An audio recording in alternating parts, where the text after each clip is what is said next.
확정고시가 되면 결과가 끝나버리면 이게 무슨 의미가 있겠습니까? 뭐 이런 여러 가지 상황들을 볼 때 반드시 국회가 수십조의 예산이 드는 이 철도망 계획과 관련된 별도의 현안 보고를 통해서 이 철도망 계획이 제대로 지금 준비가 되어가고 있는지에 대해서 확인할 수 있는 기회가 반드시 필요하다는 생각입니다. 예, 이상입니다. 네. 네, 잘 들었습니다. 그럼 정동만 의원님. 를 요구하겠습니다. 네, 네. 예, 후보자님. 네. 2016년도, 2018년도에 걸쳐서 배우자와 함께 연말정산 부당하게 그 공제해서 이번 3월달에 약 한 400만 원을 뒤늦게 지각 납부했습니다. 그 연말정산 보통 그 인적 공제에 변동이 없어서 전년도에 확정된 내용을 하는 경우가 많습니다. 그 앞에 배우자가 소득이 있던 시기에 그 연말정산 내용을 요구했더니 제출 거부하고 있습니다. 그 부당 공제에 대한 납부도 아마 인사 검증 과정에 적발된 것으로 생각이 됩니다. 그 후보자께서는 2011년도부터 본인과 배우자의 연말정산 소득 자료 오전까지 반드시 제출해 주십시오. 네. 그럼 예, 송석준 의원님, 다음 하용재 의원님 하겠습니다. 네. 예, 본인 의원이 자료 요구한 내용이 일부 제출되지 않은 게 있습니다. 특히 그 총리실 국무조정실장 차장으로 재직 중이실 때 업무 추진비 관련 세부 내역을 제출해 달라고 했는데 제출을 안 하고 있어요. 이게 뭐 그동안 간행이라고 하는데 다른 기관에서는 우리가 업무 추진비 관련해서는 세부 내역이 옵니다. 예, 어쩌면은 이번에 노영우 후보자께서 이렇게 국토부 장관 후보로 오게 된 또 배경에는 또 국토부를 포함한 정부 각 부처를 조율하는 이런 국무조정실장으로서의 역할, 그것이 중요한 역할을 했다고 보는데 그 당시 그렇게 좋은 일을 했다면은 그런 뭐 업무 추진비 사용 내역을 굳이 제출하지 않을 이유가 없다고 보는데, 예, 이 부분에 대해서 좀 우리 진선미 위원장님께서도 총리실 또 관계기관에 얘기해서 이렇게 투명하게 이런 업무 추진비 세부 내역에 대해서 제출해서 뭐 잘하면 잘한 일을 또 소상히 알려줄 필요도 있다고 생각이 들어요. 굳이 뭐 숨길 이유가 있다면 모를까. 이거 제출해 주시기 바라고요. 그리고 또 우리 후보자의 소유 부동산 계약서 관련 내용을 좀 제출해 달라고 했는데 제출을 안 하셨어요. 이 부분에 대해서 후보자께서 혹시 무슨 뭐 특별한 사유가 있으신가요? 특별한 사유는 없고 제가 보관하고 있지 않아서 그 과거에 오래된 일이어서 그래요. 그런 겁니다. 예. 이거에 대해서는 뭐 개인 정보라 제출할 수 없다 이렇게 답변이 온 거로 우리 보고받았어요. 예, 이 부분에 대해서는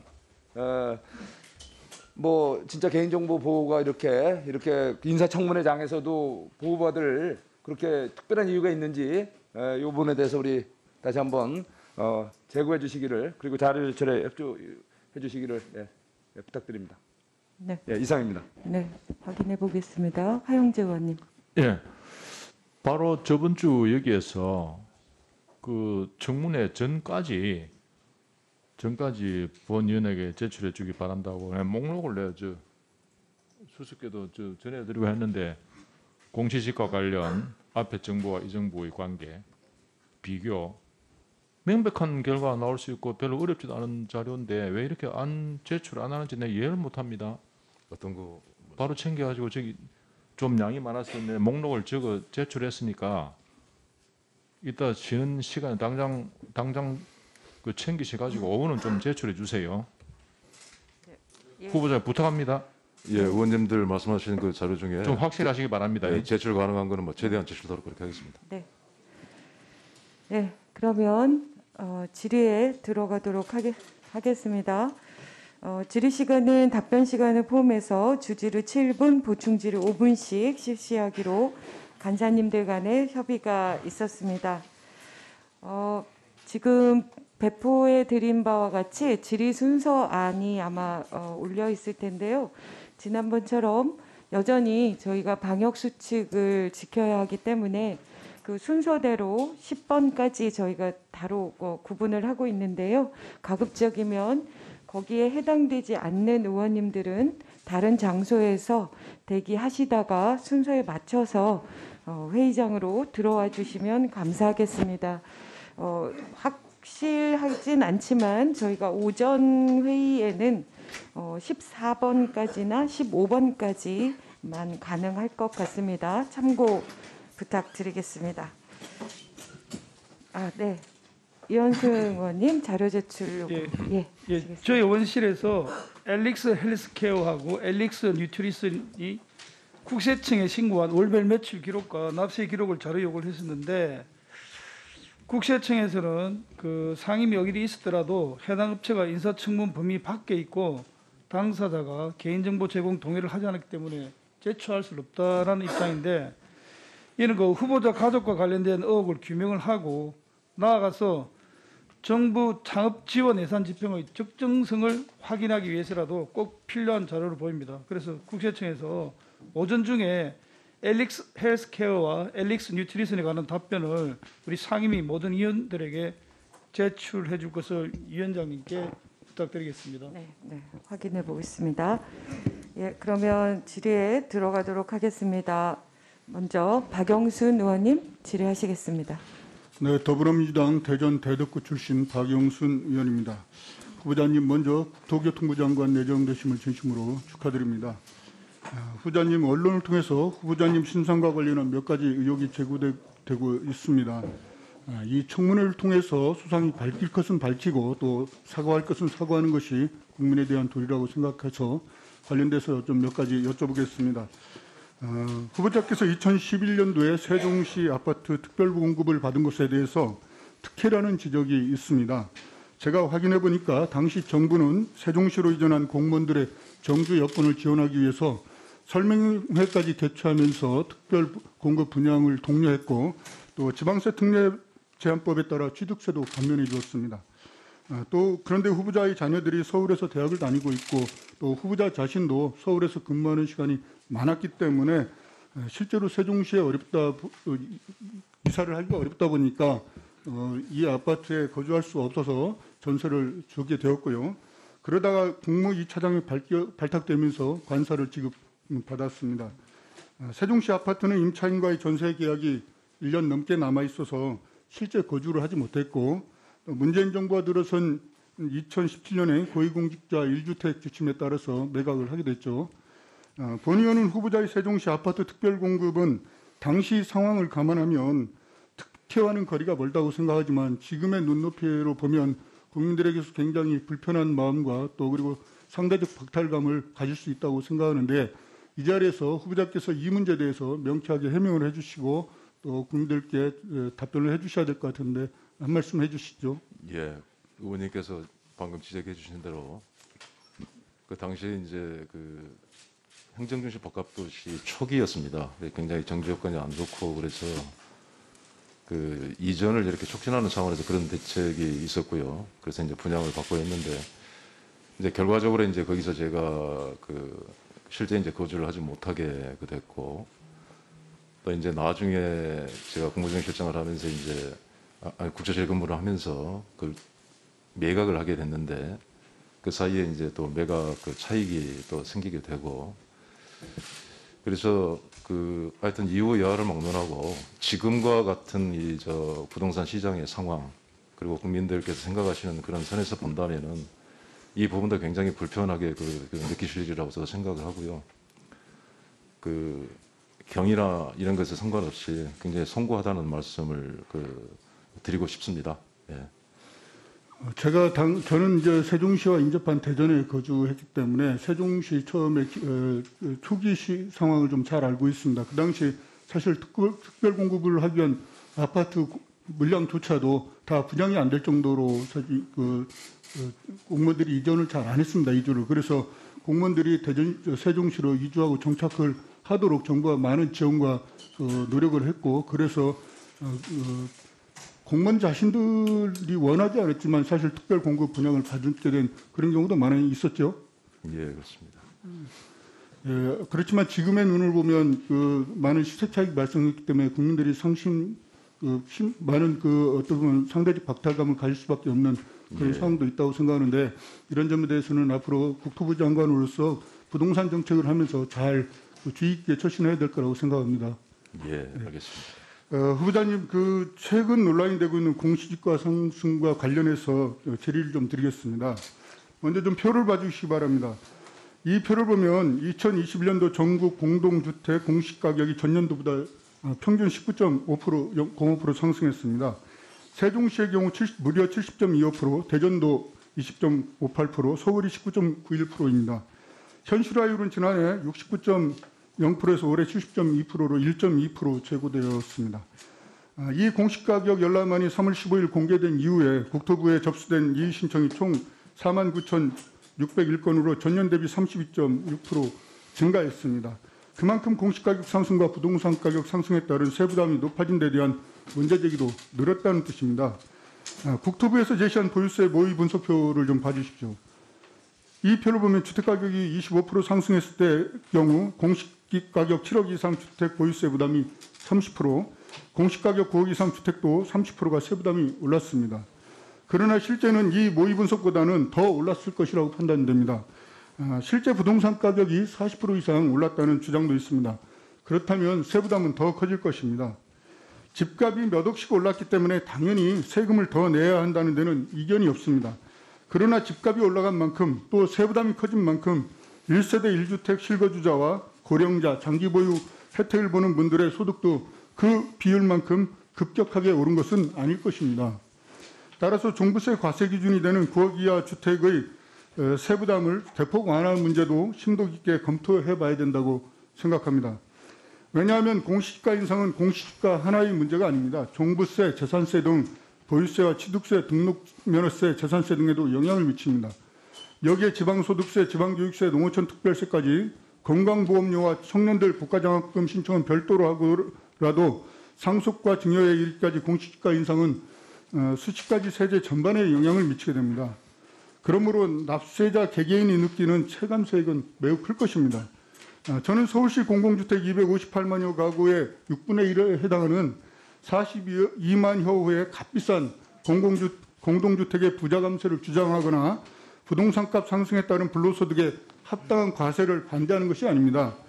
다양한 요인에 의해서 부동산 가격이 상승하고 이러한 시세를 공시가격에 반영하여 현실화하는 것도 매우 필요한 부동산 조세 정책이지만 적어도 투기와 관계없는 1억 9억 미만의 1주택 실수요 장기 보유자의 급격한 세부담을 초래하는 정책은 신중하게 접근할 필요가 있다고 생각합니다.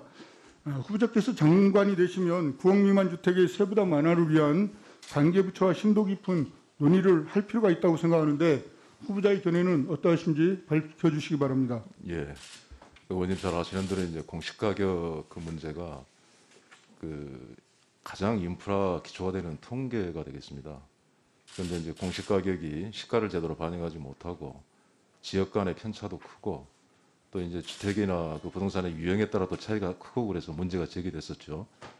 그래서 이제 부동산 공시법에 따라서 현실화 계획을 세우고 이제 처음 이번에 발표를 하게 된 것입니다. 근데 이제 정말 안타깝습니다만 작년에 이제 주택 가격이 많이 상승을 해서 굉장히 공시가 자체도 높이 이렇게 나오게 됐는데요. 그렇지만 이제 통계 실제 현상을 현실에 맞게 맞춰가는 것은 필요하다고 보고요. 다만 이제 공시가와 연결이 되어 있는 게 세금을 포함해서 한 60여 개의 행정 목적에 연계가 되어 있습니다. 그런데 이제 이 국민들의 부담이 일시에 급격히 증가하는 것은 또 바람직스럽지 못하기 때문에 통계는 통계대로 합리화시켜 나가되 세제를 포함한 국민의 부담 부분들에 대해서는 그거를 좀 이렇게 단계적으로 완화하는 방안은 충분히 고려를 해야 된다고 보고요. 방금 말씀 주신 재산세에 관련된 그런 내용도 관계부처와 함께 합리적인 방안을 찾도록 그렇게 노력해 보겠습니다. 네, 수고하셨습니다. 다음은 김의국 의원님 질의하시겠습니다. 본 의원은 오늘 청문회에 임하는 마음이 너무나 암울합니다. 어쩌면 이럴 수가 있습니까? 국토부 장관 후보자, 해양수산부 장관 후보자, 과학기술부 장관 후보자 모두가 한결같이 흠결투성이들을 장관 후보로 추천했습니다. 국민 여러분, 청와대는 마치 우리가 추천하는 후보는 국회 인사청문회에서 문제가 되건 말건 무조건 임명할 테니까 마음대로 해, 이런 자세가 아니고서야 어찌 이런 부류의 인사들을 청문회장에 세우게 됐을까요? 얼굴이 두껍고 염치가 없어도 유분수지, 이게 도대체 뭡니까 이게? 노 후보자님, 모니터를 한번 보시죠. 무슨 글자입니까? 예. 마음의 소리를 듣는다. 즉 부끄러움을 안다는 뜻도 있고, 또 한편으로는 부끄러움을 느끼면 귀부터 붉어진다는 부끄러울 치자입니다. 언론 보도만으로도 충분합니다. 입에 담기조차 민망한 일이죠. 긴 말 할 거 없이 국토부 장관 후보로 이 자리에 앉아 있는 게 국민들 보기에 부끄럽지 않습니까? 이런 상황에서 설사 노 후보가 장관으로 부임한다 하더라도 업무 지시를 했을 경우 4,000명에 넘는 직원들은 면종 복귀할 겁니다. 겉으로는 예예하고 웃지만 속으로는 너나 잘하세요 라고 할 가능성이 농후하죠. 그렇게 생각 안 합니까? 모두 발언에 보면은 서민 주거 안정을 시키겠다 하는데, 서민 주거 안정이 뭡니까? 집값을 내리는 겁니까? 아니면 물량을 충분히 공급하는 거예요? 뭐 주택이 필요한 분이 적정한 가격에 활용할 수 있는 그런 상황이라고 하겠습니다. 지금까지 이 정부는 서울 등 수도권 주택은 충분히 공급되었다. 지난 3년간 주택 상승률은 14%다. 주택 가격 상승 원인은 유동성 과잉과 투기꾼 농간이다. 아파트가 빵이라면 밤새워 만들겠다. 이런 허무맹랑한 억지 주장을 했는데 이 주장에 동의합니까? 결과적으로 이렇게 부동산 가격이 상승하고 한 데에서 동의합니까? 안 합니까? 답변만 하시면 됩니다. 동의합니까? 어떤 지금의 부동산 상황, 가격이 올라가 있는 상황에 대해서 굉장히 하여튼 무겁게 생각을 하고 엄중하게 보고 있습니다. 모두 발언에 부동산 투기 근절 및 재발 방지 대책을 추진하겠다고 하셨죠. 네. 대한민국에 투기꾼이 몇 명 있습니까? 그들이 동원하고 있는 자금 규모는 얼마 정도입니까? 투기꾼을 단속하는 법적 근거는 무엇이죠? 탈세범들이 투기꾼입니까?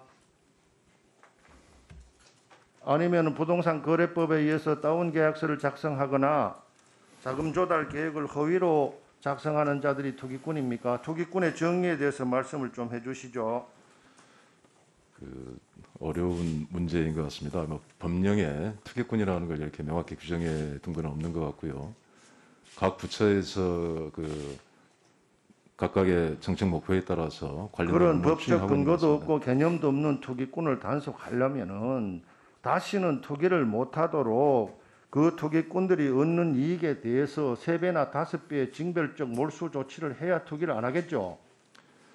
지금처럼 신고를 허위로 하거나 자금 조달을 속이거나 탈세를 하는 사람을 투기꾼으로 단속한다면은 이익이 남기 때문에 계속 투기를 하게 될 거 아닙니까? 근본적으로 투기를 단속할 대책을 고민한 적이 있습니까? 예, 뭐 그동안에 필요는 있었지만 대책이 좀 실효적이 못했던 점은 있는 것 같고요. 이 정부의 부동산 투기 정책은 눈 감고 암이에요. 실효성도 없는 큰 소리만 치다가 아무것도 효과를 못 본 정책입니다. 국토부 장관은 주택뿐만 아니고 도로, 철도 등 우리 국민의 교통 문제도 직결되어 있다는 점을 알고 있죠. 네. 우리나라 고속도로 중에서 가장 많이 이용하는 경부선의 경우 일부 구간은 상습 정체로 몸살을 앓고 있죠.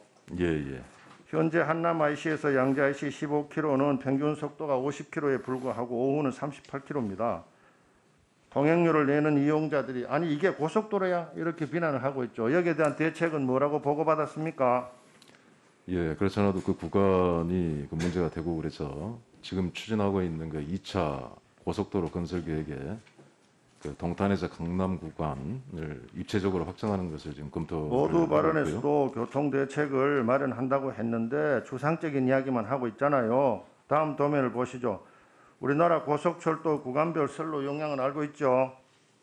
네. 서울에서 평택까지는 서울, 평택, 수서, 평택 두 노선이 가다가 평택에서 오송까지는 한 구간만 다니고 있어요. 그러니까 ABC 구간의 선로 용량이 374회, 190회, 372회지만 실질적으로는 190회로 묶여 있는 겁니다. 이 구간에 대한 대책은 뭐라고 보고받았습니까? 이미 그 지역균형 그 발전 프로젝트 포함이 돼서 예타 면제가 됐고요. 관련 절차가 지금 진행 중에 있는 상황입니다. 언제 완공하죠? 평택 오송은?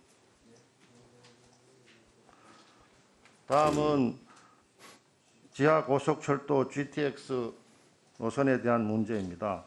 GTX D 노선은 김포 등 수도권 서북 지역의 불만은 알고 있죠? 주민들이 화를 내고 있는 거는 예, 많이 듣고 있습니다. 주민들의 의견을 충분히 고려하지 않고 김부선, 김포에서 부천이라고 조롱받는 이유로 철도 계획을 만든 이유는 뭐라고 생각합니까? 그 시안을 마련하면서 뭐 여러 가지 기준이 있었던 것 같습니다. 그 앞으로 그 지역의 광역 철도망을 좀 확충을 하기 때문에 수도권 장관과 이해권을 일반 더 내야 직원들의 되겠다. 차이는 뭐라고 생각합니까? 네? 장관과 일반 직원들의 차이는 뭐라고 생각합니까? 장관은 일반 직원들이 할 수 없는 일을 해야 장관입니다. 일반 직원들이 하는 일을 똑같이 하면 실무자죠. 그래서 장관을 정무직이라고 말하는 겁니다. 도덕성도 결여되어 있고 업무에 대한 이해도도 너무나 지금 떨어지고 있어요. 지난 장관 후보자 대기 기간 동안에 충분히 업무를 숙지 안 했습니까? 제가 말할 기회를 좀 주시면 좋겠습니다. 말씀 올려도 될까요? 예, 그러시죠. 예. 그 나름대로 몇 가지 그 기준에 따라서 하다가 보니까 그 당초 경기 지역과 인천에서 제기하시는 그 눈높이에 그 못 미치는 그런 그 구간이 시안으로 제시가 그 돼 있는 상태로 알고 있고요. 그 지역에서 굉장히 많은 말씀이 있는 것도 알고 있습니다. 어쨌든 그 서북부 지역의 그 교통이 문제가 굉장히 심각하기 때문에 지금 제기하시는 그런 문제들을 그 종합적으로 그 보고 만약에 제가 뭐 장관으로 일할 기회가 주어지게 된다면은 합리적인 방법을 찾도록 그래 노력해 보겠습니다. 네, 수고하셨습니다. 후보자님 가급적이면 마이크를 좀 가까이 대고 얘기를 해주셨으면 감사하겠습니다. 예. 다음은 소병훈 의원님 질의하시겠습니다. 네, 너른 고을 광주시 출신 소병훈 의원입니다. 먼저 국토교통부 장관 후보자로 지명되신 것을 축하합니다. 후보자께서는 공직생활 30여 년 하셨다고 아까 말씀하셨는데 국토부는 처음이시죠? 예, 직접 와서 근무하는 건 처음입니다. 예. 그럼 국토부의 주요, 물론 잘 아시겠지만 국토부의 주요 업무는 뭐라고 보십니까? 뭐 국토의 균형 발전, 그다음에 교통 물류 산업, 뭐 이런 헤아릴 수 없이 많은 그 부분 굉장히 광범위한 업무를 담당하고 그렇다면 있습니다. 후보자께서 장관이 되신다면 우선 꼭 하고 싶은 그런 업무는 한 3가지 정도만 된다면 뭘 들겠습니까? 현재로서는 무엇보다도 그 부동산 시장의 안정, 서민의 주거 안정이 가장 그 중요한 과제라고 보고요. 일단 거기에 역점을 둬서 그 시장 안정을 챙기겠습니다. 그다음으로 중요한 게 이제 국토의 그 균형 발전 그 차원에서 이 수도권 일극 체계를 다극 체계로 뭐 전환을 하고 전국 그 하는 문제, 그다음에 또 하나는 국민의 안전과 관련된 국토를 통해서 하고 있는 업무가 그 일상생활과 관련된 굉장히 그 많은 업무를 담당하고 있기 때문에 국민의 안전과 생명에 관련된 그런 부분, 그리고 4차 산업혁명, 그다음에 포스트 코로나 시대를 대비해서 국토교통 그 관련 산업을 혁신하고 그 혁신하는 과정에 또 상생할 수 있는 그런 방안을 찾는 것을 고민하도록 하겠습니다. 예. 7분 안에 끝내야 되니까 짧게 답변해 주시면 고맙겠습니다. 예. 먼저 그럼 그 국토부의 주요 업무 중 하나인 국토 종합 계획, 예컨대 균형 발전에 관해서 좀 후보자님 얘기를 좀 듣고 싶은데요. 우리나라는 지금 그 국토부에서 주도하고 있는 게 국토 종합 계획이죠. 20년 단위 아닙니까? 그렇습니다. 예. 이번 21년부터 시작할 텐데요. 지금 그 국토 종합계획 균형 발전 중에서 많은 분들이 걱정하는 것이 지금 그 예컨대 소멸 위기에 처한 지자체 문제입니다. 물론 이제 청년 인구가 유출되고 고령화에 따른 인구 감소도 있고 그렇지만 그 인구가 예컨대 그 앞으로 한 10여 년 후에 전국 자치단체 중에서 몇 개 정도가 지금 소멸 위기에 있는지는 파악하고 계십니까? 뭐 시군구 읍면동 단위로 거의 절반에 육박한 기초단체가 그 위험에 직면하고 있다고 알고 있습니다. 예, 읍면동 기준으로 전국에서 3,545개 중에서 1,702개, 48% 정도가 소멸 위기에 있습니다. 이것을 어떻게 살려내느냐가 국토 균형 발전의 아마 키 포인트가 되지 않을까 싶은데요. 지금 수도권에 집중된 문제 때문에 우리나라에 많은 문제들이 발생하고 있습니다. 집값도 그 중에 하나입니다. 그래서 이 부분을 어떻게 그 균형 발전을 하는데 국토 균형 발전을 하는데 어떻게 이걸 시작하시겠는지 한번 짧게 한번 말씀해 주시죠. 뭐 수도권에 집중돼 있는 걸 갖다 전국의 그 다액 구조로 이렇게 바꿔가는 게 중요하다고 보고요.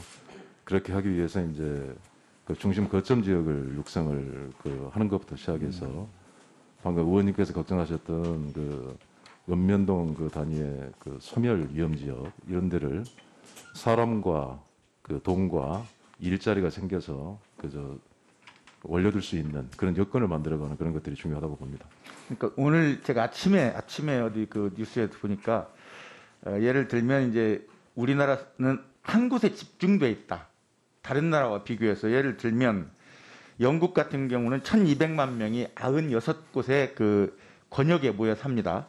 이탈리아 같은 경우는 로마 400만 명이 84곳에 모여 삽니다. 근데 우리나라 같은 경우는 2,400만 명, 수도권 2,400만 명이 수도권 한 곳에 모여 살고 나머지 22개 권역에 좀 분산되어 있습니다.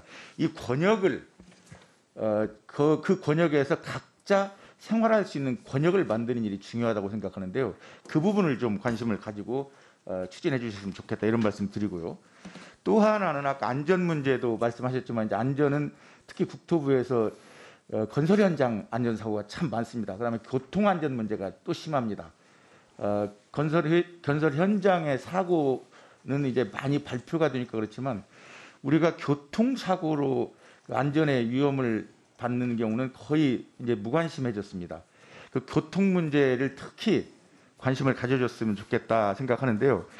우리나라는 사실 교통 문제를 생각하면 조금 답답한 것이 도로는 예컨대 도로 전체 도로 그 길이에 비해서 고속도로는 뭐 OECD 1위, 국도는 OECD 3위 이 정도로 제가 알고 있는데요. 철도는 아주 형편이 없습니다. 그래서 저는 이제 장관이 되시면 이 부분을 관심을 특별히 가져주셔야 되겠다고 생각하는데 어떻습니까? 철도에 대한 계획 가지고 계십니까? 예, 그 철도가 아직 우리가 교통 수송 분담률이 한 15% 정도 있기 때문에 그 앞으로 그 육상 교통을 많이 대체를 해야 될 그런 부분들이라고 보고요. 그래서 지금 4차 철도 그 종합 계획에도 그런 내용이 그 포함이 되어 있고요. 예, 철도가 그 충분히 이렇게 건설되고 잘 유지될 수 있도록 관심을 갖겠습니다. 예, 제가 그 말씀드리면 2020년도 도로 예산 중에 7조 500억 정도 되는데요. 도로 예산 중에 도로 건설에는 대략 도로 예산의 70%가 사용되고 있습니다. 하지만 철도 예산 총 6조 3천억 중에 철도 예산은 45% 수준입니다. 운송률이 낮을 수밖에 없는 것이 철도망이 없는데 누가 그걸 이용합니까? 철도망을 확충한 다음에 그 도로망을 좀 보완해도 괜찮다. 최근에 지방을 다니다 보면 지방에서 그런 말씀 많이 하십니다. 저 도로에 차가 하루에 몇 대 안 다닌다. 그 도로를 많은 돈을 들여서 만들고 있는데 그 부분을 관심을 가져주셔야 되겠고 우리나라 철도는 주로 남북 철도입니다. 대부분. 도로도 남북이고 동서간이 부족해요.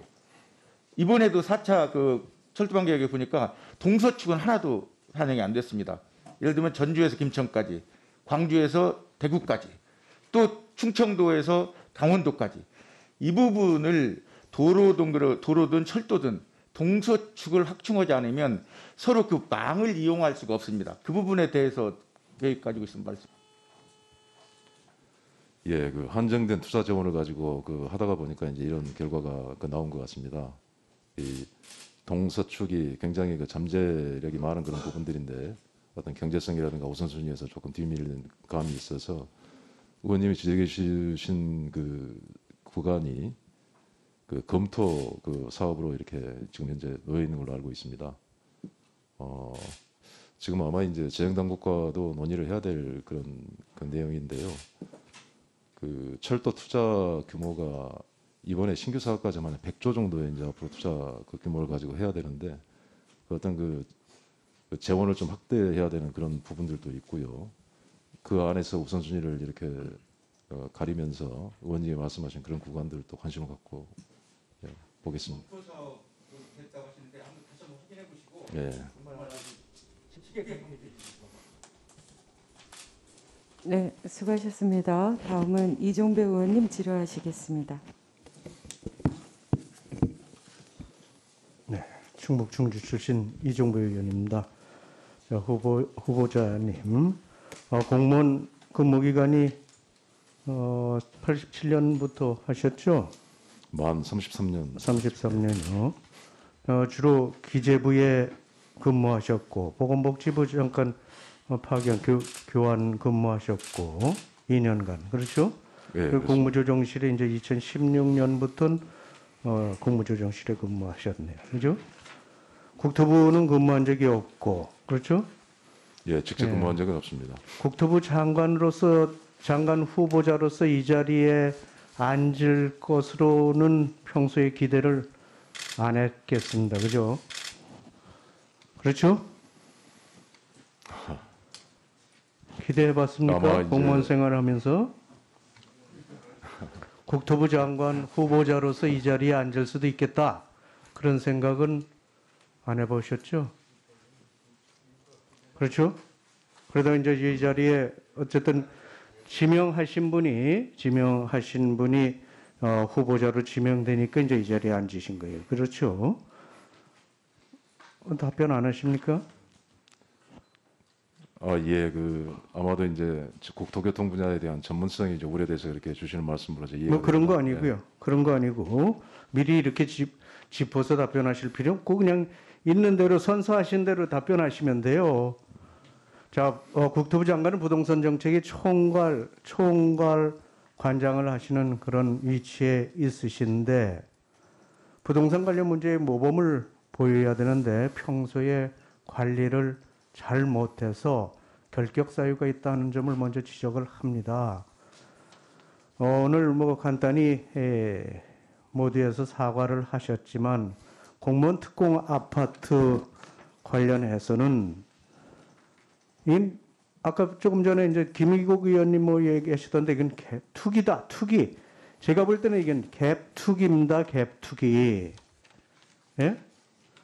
본인이 이 서면 자료에 보니까 이거는 뭐 그렇지 않다 이런 식으로 쓰셨던데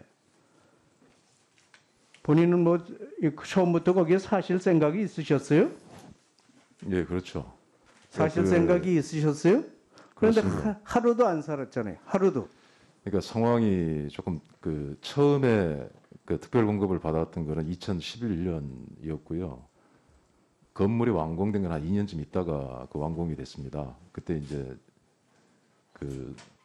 등기를 하고 소유권을 취득하게 되어버렸는데 뭐 한 2년 사이에 좀 상황 변화도 있고 그래서 2년 사이에 상황 변화가 뭐가 있습니까? 뭐예요? 아이들이 학교에 들어갔다는 거거든요. 아니 학교에 2년 후에는 학교에 들어가는 거 다 예측이 가능하지 나이가 있는데 그걸 예측을 못해서 2년 후에 보니까 상황이 변화됐다. 이게 말이 되는 거예요? 그러니까 아이들하고 가족들이 안 오니까 그냥 서울서 출퇴근했다는 얘기 아니에요. 하루도 안 살고 그거 2억 8천만 원에 살 때 대출 2억 2천 우리은행에서 받아가지고 사고 그리고 바로 등기되고서 소유권을 취득하자마자 바로 전세를 줬어요. 2억에. 그래서 저 대출 받은 거 2억 갚고 그리고서 4년 만에 2억 2천만 원 남기고 2억 8천 해주고 5억에 파는 거 아니에요. 거의 2배 되는 80% 시세 차익을 남긴 거 아닙니까? 예? 거기다가 거주를 유도하기 위해서 지방자치단체인 세종시에서 취득세도 면제해줘.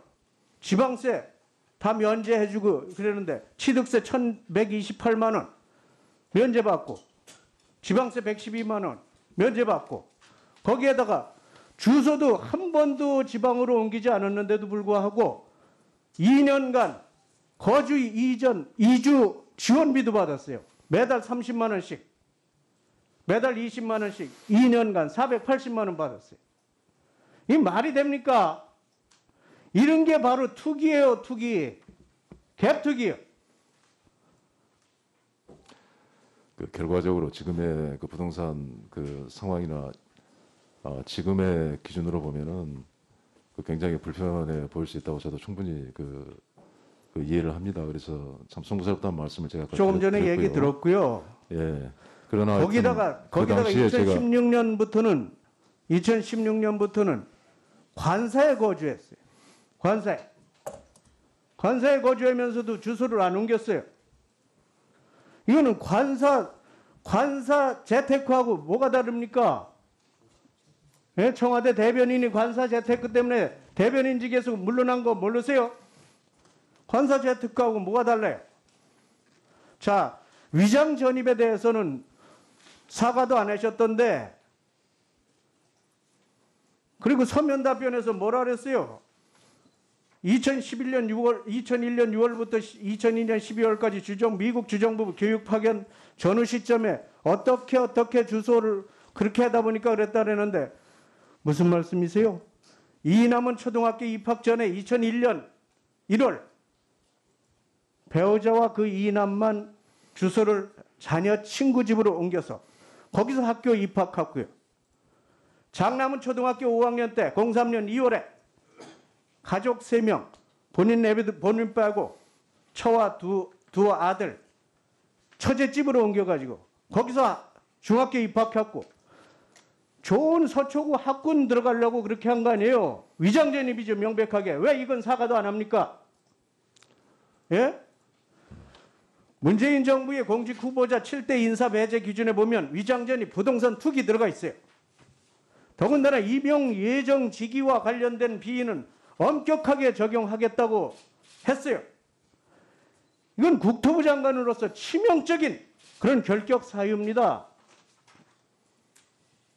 어쨌든 정권 말입니다만 정권 말 국정 부담이 되지 않도록 대통령의 국정 부담이 되지 않도록 자진 사퇴하는 것이 마땅하다고 생각하는데 이에 대해서 말씀해 보세요.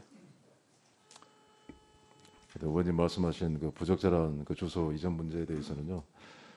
하여튼 경위나 이후 이하를 막론하고 참 송구스럽다는 말씀드립니다. 돌이켜 보면은 참 그 사리 깊지 못한 그런 행동이라고 생각을 하고요. 네, 많이 반성하고 있습니다. 네, 수고하셨습니다. 다음은 장경태 의원님 질의하시겠습니다. 네, 서울 동대문을 출신 장경태입니다. 부동산 정책은 아무래도 기재부와의 업무 협조 또 관계부처 합동 회의가 매우 중요한 부분인 것 같습니다. 부동산 정책 수단이 5가지라고 봤을 때 사실 과세 대출 금리 이 부분은 기재부 권한인 것 같고요. 인허가는 지방 정부에 귀속되어 있고 또 공급 또한 사실 LH의 비이자 부채라든지 평당 단가 이런 부분 대부분 다 공공기관 경영 평가를 포함해서 다 기재부 권한 아니겠습니까? 그래서 이번에 LH 사태로 인한 국민들의 분노가 많았었는데요. 이 심증만 있었지 물증이 없었던 이 부분에 대해서 아마 기재부 출신 관료들을 전면 배치해서 전면 대수술에 들어간다라는 또 기대도 있는 것은 사실입니다. 지금 청년 세대들의 주거 문제에 대해서 이 영끌, 패닉바잉 등으로 사실 조소 섞인 표현들로 표현되고 있는 것이 매우 안타깝게 생각합니다. 그래서 저 같은 경우는 이번에 청년주거 사다리법을 발의해서 예를 들면 공공임대주택의 70%, 공공분양주택의 50%를 무주택 청년층 혹은 만 6세 이하 자녀가 있는 가구에 우선 공급하는 방안이라든지요. 증가된 용적률의 70%를 기부채납으로 환수하여서 장기 공공임대나 공공분양 등으로 또 무주택 청년층에 공급하는 방안이라든지 LTV를 1.5배 정도 우대하는 방안 등을 이 무주택 청년 혹은 신혼부부 또 정말 자녀가 있는 만 6세 이하 자녀가 있는 청년층에 대한 혜택 지원으로 발의를 했습니다. 이 여러 가지 청년 주거 문제 해결을 위한 장관 후보자께서의 좀 의지를 좀 말씀해 주시길 부탁드리겠습니다. 예, 먼저 그 높아진 집값으로 인해서 그 청년들이 느끼는 그 좌절감에 대해 굉장히 마음이 무겁고요. 청년의 주택 문제는 반드시 해결해야 될 그런 과제라고 봅니다. 뭐 그동안에 노력은 했습니다만 눈높이에 미치지 못하는 것 같고요. 그 적정한 가격에 집을 마련할 수 있는 그런 환경을 만들기 위해서 그 의원님이 제안해 주시는 그런 사안들이 그 모두 다 의미가 있는 그런 내용이라고 보고요. 그 관련 그 내용을 그 국회 논의 과정에서 법안 논의 과정에서 충분히 논의되기를 바랍니다. 네, 맞습니다. 그 여러 가지 지금 투기꾼이 누구인지에 대한 참 논란과 정의가 필요한 시기인 것 같습니다. 그런데 그러려면 1,000만 원 이상의 금융거래도 금융감독원이 관리감독하지 않습니까? 근데 부동산 거래 관련돼서는 아직 그게 명확한 기준과 관리 주체가 없는 것 같습니다. 그래서 우리 존경하는 진성준 의원님께서도 부동산 거래분석원 등의 입법 발의를 하셨는데 이 부분에 대해서 논의가 지지부진한 건 사실인 것 같습니다. 결국 이런 이 현재 이 투기 현상에 대한 이 명확한 정의 그리고 관리 감독 이 부분은 당연히 관리 주체가 있어야 되는 것인데 거기에 대해서 자꾸 이 협조가 안 되면서 요구만 하시면 좀 안타까운 상황인 것 같고요. 이번에 LH 혁신 방안 여러 가지 많이 나오고 있는 것 같습니다. 근데 이 관계부처 합동으로 하는 건 당연하지만 사실 주무부처인 국토부가 좀 더 주도적으로 했으면 좋겠다 이런 의견도 있고요. 또 타부처 협의라는 명목하에서 진행이 좀 늦어지고 있는 것이 아닌가라는 견해들도 있는 것 같습니다. 여기에 대해서 답변 주시겠습니까? 혹은 LH 혁신 방안에 대한 장관 후보자께서의 구상 같은 게 있으십니까? 예, 일단 그 문제를 일으켰던 부분에 대해서는 뭐 철저하게 반성을 하고 재발하지 않도록 하는 게 일단 중요하고요. 이참에 그 LH의 그 조직과 그 기능도 그 미래의 우리 그 토지 주택 정책 방향에 맞춰서 그 과감하게 그 선택 집중을 하는 그런 노력이 그 필요하다고 봅니다. 지금 관련 부처 합동으로 지금 TF를 만들어서 대안을 지금 준비 중에 있고요. 물론 이제 이 부동산 대책과 이 대책이 가진 성격이 복합적이고 광범위하다가 보니까 전 부처가 합동으로 이렇게 하고 있고요. 그 부총리가 하는 부동산 관련 장관 회의를 통해서 논의하는 구조로 되어 있습니다만은 그 가운데 뭐 LH를 포함해서 부동산 관련 대책에 대해서는 국토부가 충분히 의견을 내고 적극적으로 참여하고 있다는 말씀을 올립니다. 네, 장관이 되시면 보다 더 적극적으로 적극 행정해 주시길 부탁드리겠고요. 지금 여러 가지 동료 의원님께서 제기하고 계신 위장전입이나 관테크라고 표현되는 이런 부분들이 있습니다. 그런데 2001년 5월과 2005년 1월 두 차례 하셨어요. 근데 2001년 같은 경우는 한 두세 달 정도 이 전입신고 이후에 출국하신 건 맞으시죠? 예. 그렇습니다. 그리고 2005년 1월 같은 경우는 뭐 사당동 아파트가 장기 매각되지 않아서 이 처제집으로 전입했다고 하는데 어찌되었건 이 여러 가지 사안이 분명히 동료 의원님들께서 질책하실 만한 사안이라고 봅니다. 하지만 이 고위공직자 7대 인사 원칙의 공직 배제 기준 시점 2005년 7월이라는 점 그리고 이 당시에 보니까요 서울시 부동산 시장이 매우 침체되어 있어서 부동산 투기나 세금 탈루 같은 목적은 아니었던 것으로 보이는데요. 여기에 대한 이 송구한 마음과 또 해명을 좀 해주시겠습니까? 예, 좀 사리겹지 못한 그런 행동이었다는 데 대해서 송구스럽다는 말씀 거듭 드리고요. 아무튼 뭐 개인 사정이었죠. 미국에 파견을 나가는 전후에 벌어진 문제인데요. 제가 서면으로 보고를 올렸기 때문에 뭐 여기서 다시 반복을 하지 않도록 하겠습니다. 네, 그러니까 지금 여러 가지 지금 의혹들에 대해서 저는 과거에 국회와 혹은 행정부가 좀 역할을 좀 제대로 했으면 어땠을까 이런 생각이 듭니다. 예를 들면 실거주 의무 부여가 주택법 개정으로 인한 시행이 올해 7월 6일에서야 이제 시행 예정이죠. 또 전매 제한 강화도 5년에서 8월로 됐는데요. 2021년 2월 19일. 또 확인서 발급대장 작성 의무가 2000년 10월 13일. 무주택자 우선 공급이나 1주택자 처분 조건을 부여한 것이 2020년 12월 1일입니다. 그러니까 21대 국회 들어와서야 이제 이 주택법 개정되면서 대부분 시행령이나 이런 이 소위 이 관테크 방지 등이 실시가 되는 것 같은데 과거에 그러면은 국회와 행정부는 무엇을 했길래 이건 직무유기한 것인지 아니면 그냥 개인의 책임인 건지 이건 전체 국회가 좀 책임감을 갖고 고민했으면 좋겠는데요. 이 관테크에 대해서도 하여튼 결과적으로 죄송하다는 말씀 먼저 드리고요. 그 세종시 그 특별부장 관련해 가지고는 상황이 지금과는 좀 달랐던 거였고요. 처음에는 그 이전을 장려하고 촉진하기 위해서 장려 정책을 펴던 그런 시점이었고요. 그래서 그 당시에 이제 특별 공급을 했고 제한 조건도 그때는 뭐 실거주라든가 뭐 그런 제한은 없었습니다. 단지 이제 전매 1년을 제외하고는 제한이 없던 그런 상황이었고요. 지금과는 좀 다른 상황이었다는 말씀만 드리겠습니다. 예. 네, 수고하셨습니다. 다음은 박상혁 의원님 질의하시겠습니다. 예, 본 의원이 사전 질의와 그리고 좀 전에 장관님 모두 발언을 통해서 그 장관님이 중점 추진 과제에 대해서 확인을 해봤습니다. 그랬더니 바로 같은 맥락인데요. 주거 안정, 광역철도 등 교통망 적기 확충, 모든 가치 우선하는 안전 생명을 지키겠다 이렇게 말씀을 하셨어요. 저는 이렇게 주택과 교통이 어우러진 국토교통부에서 이러한 가치를 의 역량과 비전을 우리가 검증할 수 있는 좋은 케이스가 바로 2기 신도시의 건설과 광역교통망 구축이 잘못 불균형 이루어진 이런 사례라고 생각하고 오늘 그 답변을 통해서 그런 검증을 하도록 하겠습니다. 얼마 전에 우리 사법부의 주민들은 자발적으로 이 코로나 시대를 맞아서 분노의 행동을 표출했습니다. 교통지옥의 탈출구로 GTX D 노선을 기대했지만 이번 4차 철도망 계획 공청회에 아주 매우 축소된 노선만이 반영되었기 때문에 보시는 바와 같이 이렇게 자발적으로 드라이브스루, 뭐 촛불 등 이런 분노를 표출했는데요. 좀 전에 후보자도 세종시의 정주 여건을 말씀하셨지만 2기 신도시는 서울 등 주변 지역의 교통계획 구축 및 쾌적한 주거환경, 자족 기능을 갖추게 될 것이다 라는 말을 믿고 시민들이 원해서 간 것이 아니에요. 우리 신도시를 만들어서 이쪽으로 이주하면 이런 조건을 갖추게 될 것이다라고 해서 신도시의 주민들이 이주를 하게 되었습니다. 얼마나 이주했는지 보시겠습니까? 지금 김포의 인구가 20만에서 48만이 됐습니다.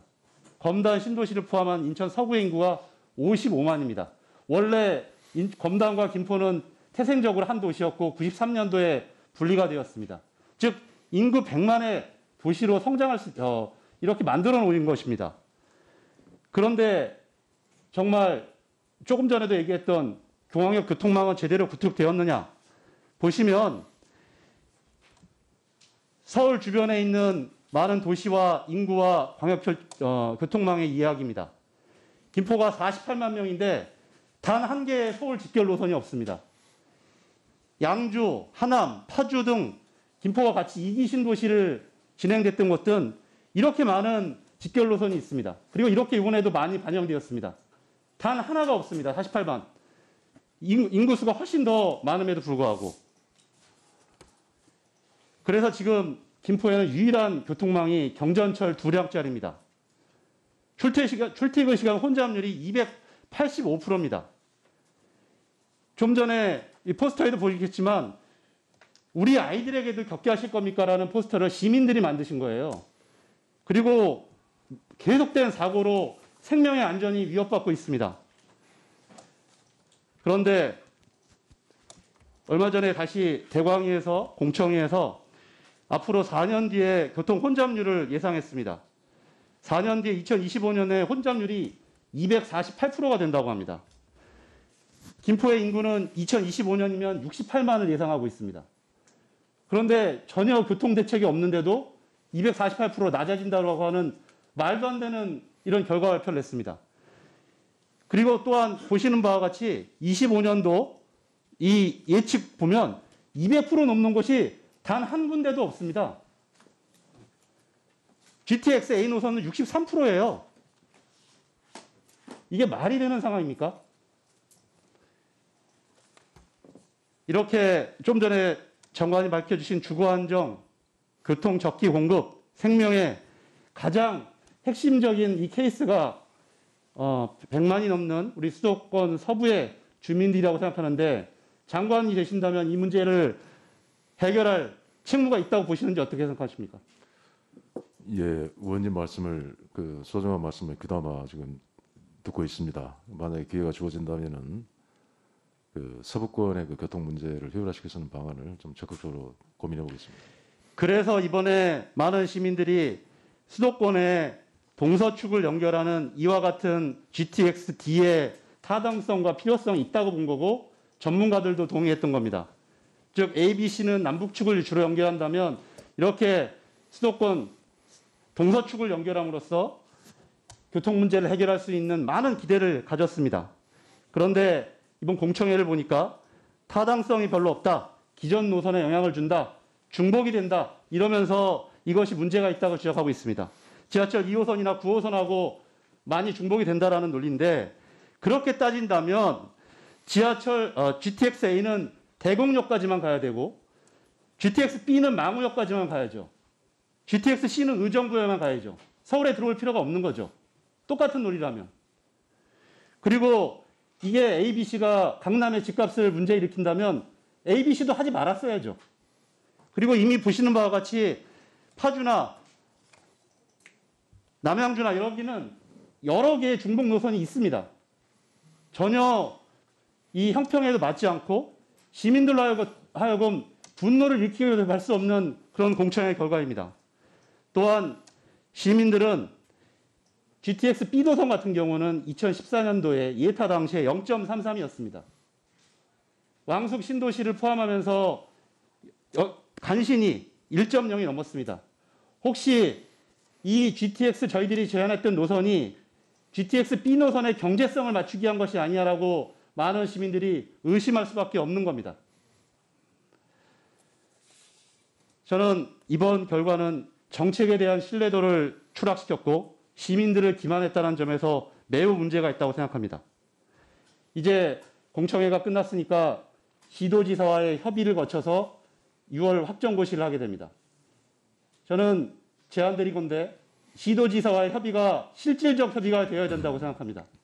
그래서 이재명 경기도지사와 실질적 협의를 마치고 확정해 주실 것을 부탁드리고 그런 의향이 있으십니까? 예, 충분히 말씀도 듣고 협의를 실질적 협의를 꼭 해주시고요. 또한 장관에 취임하신다면 지금 1차관은 동의를 했다가 번복을 했는데 저와 함께 반드시 이 현장에 가서 이 고통받는 국민들의 목소리를 같이 함께 했으면 좋겠습니다. 예. 생각은 어떠십니까? 예. 의원님 말씀 충분히 옳으시고요. 하여튼 서부 지역의 어려움은 제가 충분히 알겠습니다. 고민을 해보겠고요. 근데 이제 다만 이 전체적인 어떤 계약 요건 하에서 검토를 하기 때문에 이런 결과가 공청회에서 보고되기도 했다는 한계점에 대해서만 양해를 해주시면 이해를 해주시면 좋겠습니다. 수치만으로 보지 말고 285%가 뭔지 수치가 문제가 아니라 현장에 가서 보면 그 느낌을 정확히 알 수 있습니다. 네. 반드시 같이 갑시다. 네, 수고하셨습니다. 다음은 박성민 의원님 질의하시겠습니다. 네, 국민의힘 울산 중구 출신 박성민 의원입니다. 오늘 장관 청문회, 인사청문회이기 때문에 일단 장관으로 임명이 돼야 같이 가죠. 우리 여당 의원님들은 장관 임명된 걸 기정사실화 하시는 모양입니다. 후보자님, 근래 우리나라가 LH 직원들의 직무상 정보를 이용한 부동산 투기 문제, 그다음에 25번째번이나 되는 주택 정책의 실패, 집값 폭등, 이런 여러 가지 온 국가가 국민들이 정말 분노하고 있습니다. 그런데 이런 중요한 시기에 국토부 장관 후보자가 주택 정책과는 동떨어져 있는 비전문가 출신이 추천을 받으셨다는데 참 의아합니다. 특히 국토부 장관뿐만이 아니고 며칠 전에 임명된 LH 사장이나 또 허그 사장 또한 역대로 정말 아주 정치적인 이런 낙하산 인사다 이런 생각이 드는데 어떻습니까? 이 부동산 정책은 그 혼자서는 해결할 수 없는 아주 종합적인 영역이라고 생각을 합니다. 근래 물론 그 수요 공급뿐만이 아니라 어떤 이제 세제 금융이란 종합적인 접근이 필요하기 때문에 그 전문성과 함께 기재부에서 전체를 보는 그런, 예산을 네. 다루면서 여러 가지 보셨다 이런 포괄적인 말씀을 하시고 싶겠습니다만은 근래 20년 이내로 보면은 국토부 장관이 11분이 바뀌셨는데 기재부 출신 한두 분 계시고 전임 이제 우리 변창흠 장관도 전문가라고 할 수 있겠습니다만은 그 전에 김현미 장관이나 또 이런 정치권에서 오신 분도 계셨습니다. 문제는 LH 사장은 모두 전문가였습니다. 허그도 마찬가지입니다. 그런데 지금 이때에 이제 세 분 다 비전문가로 이 중요한 시기에 우리나라 부동산 정책을 맡게 된다는 게 이제 큰 문제라고 생각이 됩니다. 혹시 문재인 정부 이제 임기 말에 우리 평소에 공이 있었던 우리 후보자님을 그냥 장관직이라도 한번 하시라고 이렇게 국토부로 보낸 거 아닙니까? 어느 분 추천을 받았습니까? 보니까 경력을 보니까 연대 정액과 우리 김현미 전 장관님하고 동기분이시던데 김현미 장관님 추천을 받았습니까? 전혀 관련 없습니다. 그럼 어느 분이 추천을 했습니까? 인사에 관련된 사항을 제가 좀 그렇게 말씀드리는 건 좀 그렇고요. 예. 안정적인 주택 공급을 위해서 정말 걱정입니다. 이런 중요한 시기에 전문가 중에 전문가들이 하셔도 부족할 판에 중요한 국토부나 LH 허거 세 개 중요 기관이 모두 비전문가라는 게 굉장히 우려스럽고 이 점을 꼭 명심해 주시기 바랍니다. 두 번째로 후보자님의 세종시 특별 공급받은 아파트 물론 여러 가지 모두 발언해서 송구하고 반성한다는 말씀을 하셨기 때문에 더 이상 중언 부언하지 않겠습니다만은 관사에 계실 때 후보자님께서 소유하고 있었던 아파트는 한 300m 정도 거리인데 관사는 한 3km 정도 이상 떨어져 있었습니다. 맞습니까? 네, 네. 관사는 매입한 겁니까? 아니면 임차한 겁니까? 임차 기관에서 가까이 있는 자기 집을 두고 굳이 멀리 있는 관사를 임차해서 사용하셨다는 것은 공익에 우선해야 되는 공직자로서 양심에 안 찔렸습니까? 그때 세입자의 임차 기간을 좀 몇 년이 됐어요. 되는. 세입자 임차 기간이 또 한 번 지나갔습니다. 아니, 그러니까 그때 당시에 임차하고 있던 데가 제가 국무정실 2차장으로 된 시점에 불과 한 7, 8개월밖에 지나지 않았기 때문에 불가피하게 그렇게 됐다는 말씀드립니다. 고시 출신이시고 또 그 중요한 기재부에서 평생을 공직자로 계셨으면은 공무원 현장에 공익에 우선해야 된다는 그 말을 수천 번 아마 읽었죠. 관사는 공짜고 내 집은 그냥 따로 챙겨두고 그래서 관사를 사용하신 거 아닙니까? 아니, 전혀 그런 의도는 없었고요. 그때 임차인이 계약을 한 지 7, 8개월밖에 되지 않았기 때문에 최소한 2년은 다 안 채우더라도 어느 정도는 보장을 해줘야 되는 그런 상황이 있었다는 말씀을 드린 겁니다. 자녀 교육 문제에 대해서 서면 답변을 받았습니다. 위장 전입과 관련해서 답변을 받았는데 이게 연도나 앞뒤가 안 맞는 부분이 있어서 질의를 드리고자 하는데 자녀 교육을 위한 위장 전입했는 거 맞습니까? 하여튼 부적절한 주소지 이전에 대해서는 제가 송구하다는 말씀을 거듭 드렸고요. 예.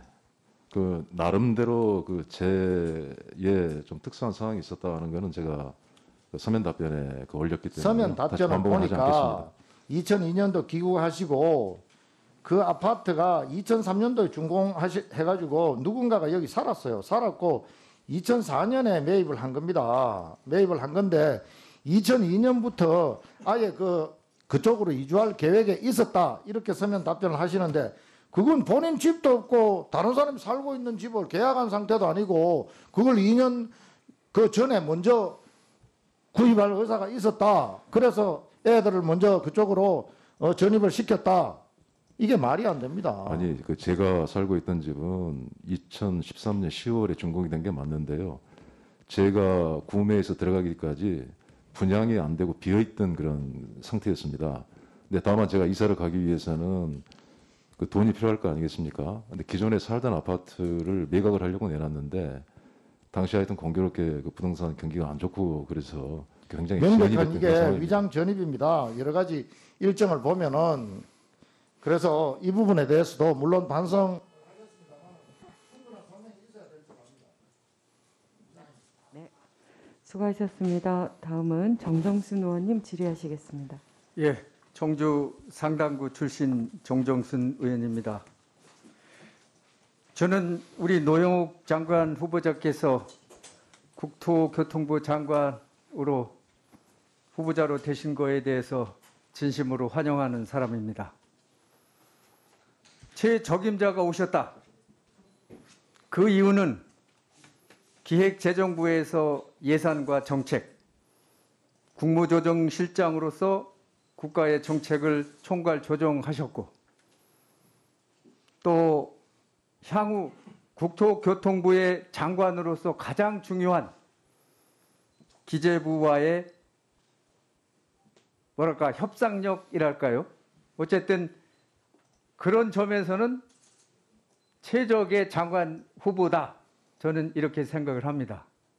그런 의미에서 한번 저 표를 보여드리겠습니다. 저는 2020년 우리 공직자, 아니 국회의원 모두 기존의 패러다임을 바꾸지 않으면 대한민국 미래는 없다. 저 2020년에 수도권 인구가 절반이 넘었다는 의미는 국회의원 수가 절반이 넘는 것이고 더 이상 수도권 규제를 가하는 입법이 불가능하다는 의미입니다.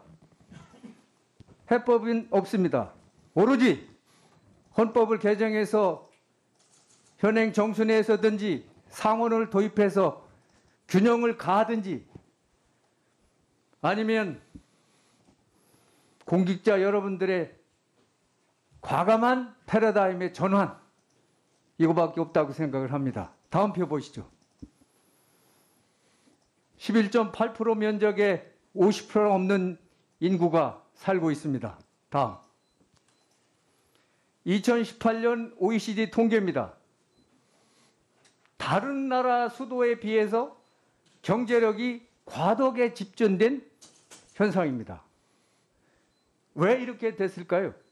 장관님, 왜 이렇게 됐을까요? 저는 몇 차례 말씀을 드렸습니다. 기획재정부의 비시 분석 위주의 여태 제도, 제가 근무했던 행정부, 안전부의 광역시 읍지역을 시로 승격해서 분리시했다는 제도, 세 번째로는 우리 헌법에 명시된 국가의 균형 발전을 정부에서 실현해야 할 국토교통부의 우리 공직자들의 정책적 의지, 철학, 이것이 좀 부족했다.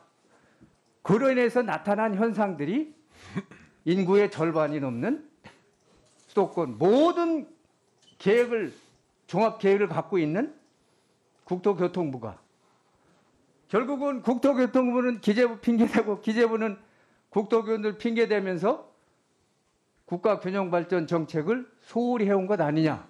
다음, 우리 헌법을 실현할 국토교통부의 임무입니다. 잘 나와 있습니다. 저는 비전, 살기 좋은 국토, 편리한 교통, 그 1번이 균형 있는 국토발전, 2번이 서민 주거안정 실현, 명확하게 나와 있습니다. 다음, 국토교통부의 2020년, 21년 업무보고입니다. 어디에도 국가균형발전이라는 말은 없었습니다. 작은 소점막에 들어있다가 2021년에 겨우 두 번째 단락으로 나올 정도입니다. 이게 우리의 현실입니다. 과감한 패러다임을 전환하지 않으면 더 이상 균형 발전은 없다. 정말 다시 한번 제가 간곡히 말씀드리는데 국토교통부의 핵심 업무 자체를 최선을 다해서 해줘야 된다. 그러려면 기획재정부와 끊임없는 노력을 해주셔야 된다. 그래서 저는 우리 노영욱 후보자님을 적극 지지하고 정말 문재인 정부의 마무리를 할 최적임자 장관 후보자라고 감히 말씀드리는 이유입니다. 다음. 이제 정부의 이러한 경북도청은 안동으로, 전남은 무안으로, 충남도청은 홍성으로 다 뿔뿔이 흩어놓고 수도권은 성남, 수원, 100만 넘어도 그대로 탄탄히 집권해놓고 안 되니까 이제 스스로 살아보겠다고 이러한 노력을 하고 있는 거예요. 여기에 화답을 해줘야 되는 겁니다. 충청권 메가시티 다음. 우리 광역특별법에도 광역철도라는 것은 일상적으로 도시와 도시를 연결하는 철도예요. 이 지방의 처절한 절규를 이렇게 스스로 살아보겠다는 이 노력을 이제는 정부가 답을 해줘야지. 그동안 해온 100년간의 비시분석 위주, 광역시 제도, 일반시 제도 이런 것을 과감히 전환해서 국가의 균형 발전을 통해서 수도권의 삶의 질도 높이고 지방도 소멸도 막고 이런 것을 좀 동시에 추구해 나갈 부처는 국토교통부라는 거죠. 그래서 저는 딱 두 가지입니다. 균형 발전에 대한 장관님의 소신, 그 다음에 여러 가지 얘기들 많습니다. 기재부 출신이라 주거정책 변동 있는 건 아니냐. 이런 확실한 믿음을 우리 국민들에게 주셔야 됩니다. 그 두 가지 관점에서 장관님의 소신, 철학 듣고 싶습니다. 예, 그 국가 균형 발전은 말씀 주신 대로 헌법적인 가치고요. 우리 국토 정책에 있어서 무엇보다도 우선시돼야 될 그런 그 상황이라고 봅니다. 그래서 뭐 앞으로 국토 정책을 어떻게 해갈 것이냐 하는 그 부분은 뭐 키워드를 따진다면은 균형, 스마트, 혁신 그 범위 안에서 이 풀어 나가야 될 걸로 보고요. 그 의원님 그 균형 발전에 대한 철학과 고견을 존경을 합니다. 대부분 이렇게 그 공감을 하고요. 그 충청권에 그 관련된 저 사항은 아마도 이제 저 노선이 그 도심내를 지나가니까 이거는 국가철도망, 광역철도망보다는 도시철도의 성격에 부합하다 해서 이제 그 계획에서 저해된 걸로 제가 그 들었고요. 아무튼 충청권 그 메가시티에 도움이 되는 방안들이 뭐가 있는지를 고민을 해보겠다 하는 말씀을 그 올립니다. 그 주신 말씀을 제가 정책을 하는데 유념해서 네, 수고하셨습니다. 안에 기회가 주어진다면 그렇게 해나가도록 하겠습니다. 네, 다음은 조우석 의원님 질의하시겠습니다. 네, 반갑습니다. 광주광역시 북구갑의 조우석입니다. 인사청문회의 목적은 크게 세 가지가 있다고 생각을 합니다. 하나는 후보자가 정책적 능력을 가지고 있는지, 두 번째로는 소통의 능력이 있는지, 세 번째는 도덕적으로 치명적 결함이 있는지 없는지에 대한 검증 과정이 청문회 과정이라고 봅니다. 지금 후보자께서는 도덕적 문제에 있어서 두 가지 문제에 대해서 지금 지적을 받고 계십니다. 하나는 특공을 받았고 그다음에 관사에서 살게 되었다는 그 지적, 하나는 위장 취업에 대한 문제인데요. 특별 공급을 받은 시기가 언제죠? 2011년 이명박 대통령 시절 특공을 받으신 거죠. 그때의 제한적 사항은 뭐였습니까? 그때가 행복도시가 초기였기 때문에 그 굉장히 열악했습니다. 그래서 이제 공무원들이 잘 내려가는데 주저하고 그래서 좀 그거를 이전을 굉장히 뭐 강하게 그 독려하던 그런 시기였습니다. 그래서 이명박 대통령 시절 특공을 받았고 전매 1년 제한만 있었고 1년 동안은 팔지 마라라는 것만 있었고 다른 건 전혀 없었던 거죠. 그렇습니다. 예. 예. 그리고 관사 소유권을 취득한 것은 박근혜 대통령 시절 소유권을 취득을 하게 되죠. 2013년. 예. 그래서 2016년도에 박근혜 정부 시절 차관으로 되면서 관사에서 살게 되는 거죠. 네. 예. 그에 대한 문제 있었고 물론 여러 가지 상황들이 있지만 국민의 시각으로 봤을 때 부적절한 부분이다라고 지적받으실 수 있습니다. 하지만 국토부 장관을 수행하는 데 있어서 임무를 수행하는 데서 치명적 결함이 있다, 도덕적 문제가 있다라고 보여지지는 않습니다. 그리고 소통의 능력 한번 말씀드리겠는데요. 아까 다른 의원님들 말씀하신 것처럼 장관 후보자에 대한 기대와 우려가 있습니다. 우려는 다른 의원님들께서 말씀하신 것처럼 기재부에서 30년 넘게 생활하신 분이 국토교통에 대한 그리고 국가의 균형 발전에 대한 지식을 가지고 있겠느냐에 대한 우려가 있는 거고요. 그 우려는 전문적 지식이 있다라는 검증을 오늘 이 자리에서 받아서 검증받으면 될 문제이고 소통의 문제, 그다음에 기대에 대한 것은 기재부 시절에 정책이라든가 예산 등에 있어서 현안 해결들을 아주 원만하게 잘하셨다라는 평을 받고 있더라고요. 특히나 기재부 재정관리관 시절에 공무원 노조를 직접 만나서 설득하고 문제를 해결했던 경험들이 있던데 그래서 상당히 기재부 내에서는 이분 괜찮은 분이다라는 소문이 있던데요. 이것처럼 직원들과 상시적 소통 체계를 가져갈 필요가 있다라고 생각이 듭니다. 거기에 대해서 견해는 어떠신지요?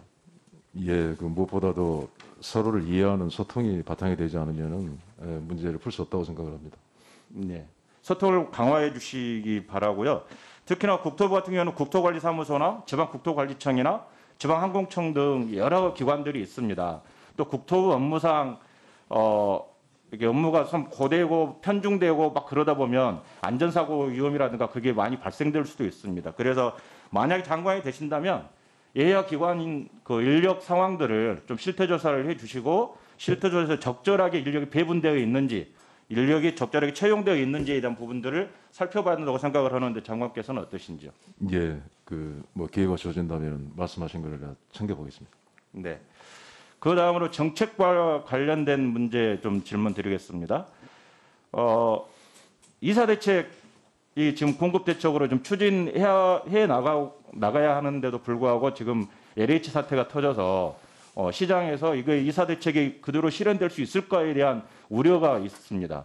장관 후보자께서는 이사 대책에 대해서 어떻게 실현하려고 하는지 의지를 밝혀주시기 바랍니다.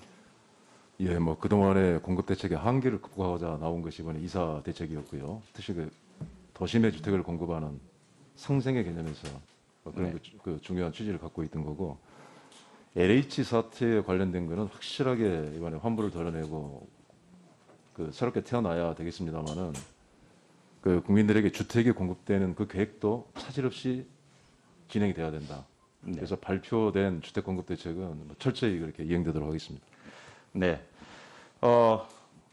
LH 혁신안은 반드시 만들어져야 되고 이사 대책에서 가장 중요한 부분이 공급 부지를 어떻게 확보할 것인가에 대한 문제가 가장 관건이 될 것 같습니다. 그러면 저는 한 가지 좀 말씀을 좀 드리고 싶은 게 도심 공공주택 복합 사업 역세권 부분에 지금 현재 기준이 350m 이내로 되어 있는 거 아시죠? 네. 예.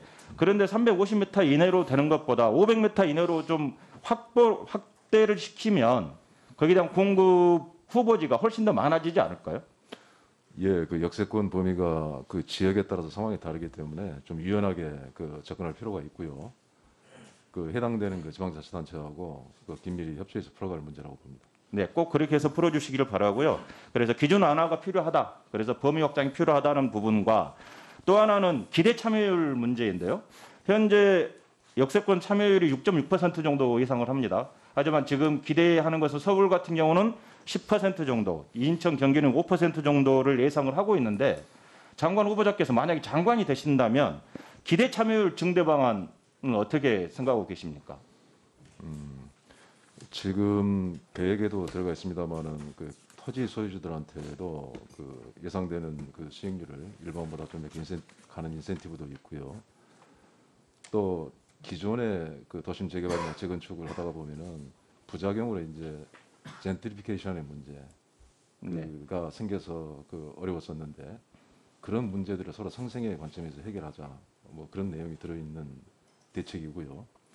이번에 그 발표한 후에 컨설팅을 받은 게 거의 뭐 1000개 가까운 그런 케이스가 나오고 있고 후보지도 굉장히 많이 나오고 있고 그렇습니다. 그래서 호응은 일단 그 좋다는 말씀을 드리고요.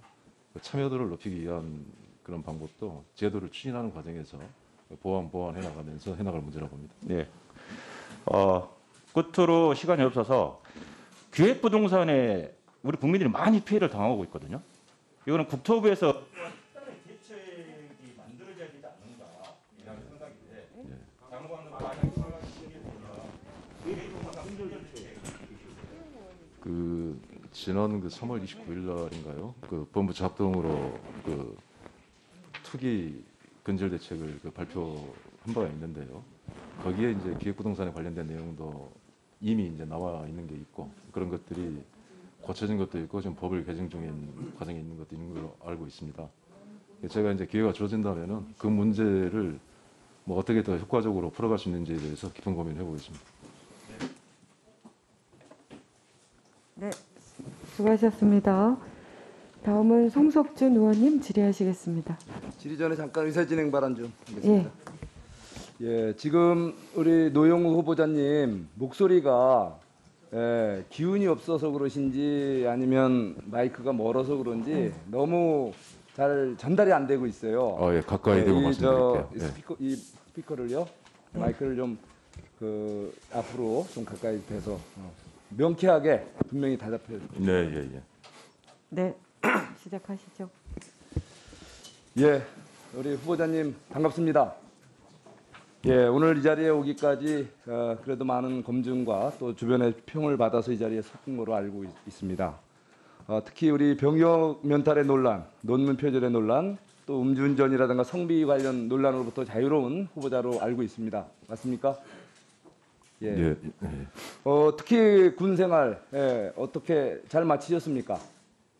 예, 뭐 존경하는 의원님과 같이 공유한 그런 추억이 있습니다. 예, 그랬어요. 예, 자, 그래서 참 훌륭한 부분도 있지만 문제는 그래서 검증된 부분 가장 대표적으로 존경받은 또 공직자로서 후배들의 또 사랑도 받았던 분인데 문제는 우리 그 문재인 대통령께서 약속하신 5대 인사 원칙을 이렇게 어겼다는 거 앞에 많은 의원님들께서 지적해 주셨지만 의장전이 이유 불문하고 있었죠. 또 부동산 투기 논란, 관사 재테크 논란이 있었죠. 예, 세금 탈루 문제, 예, 물론 나중에 추납은 했지만, 예, 어쨌든 그 조세 전문 어쩌는 그 부처 소속 간부로서 정말 이런 불미스러운 일이 있었습니다. 예, 이런 세 가지의 결함이 있다는 거, 이 부분에 대해서는 분명히 문제를 지어갑니다.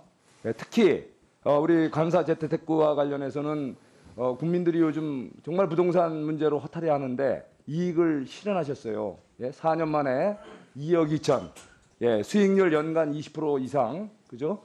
이런 것은 정말 국민들이 봤을 때 과연 국토부 장관을 임무를 수행할 적임장관 이런 의문을 갖고 있습니다. 이거에 대해서 짧게 한 말씀하세요.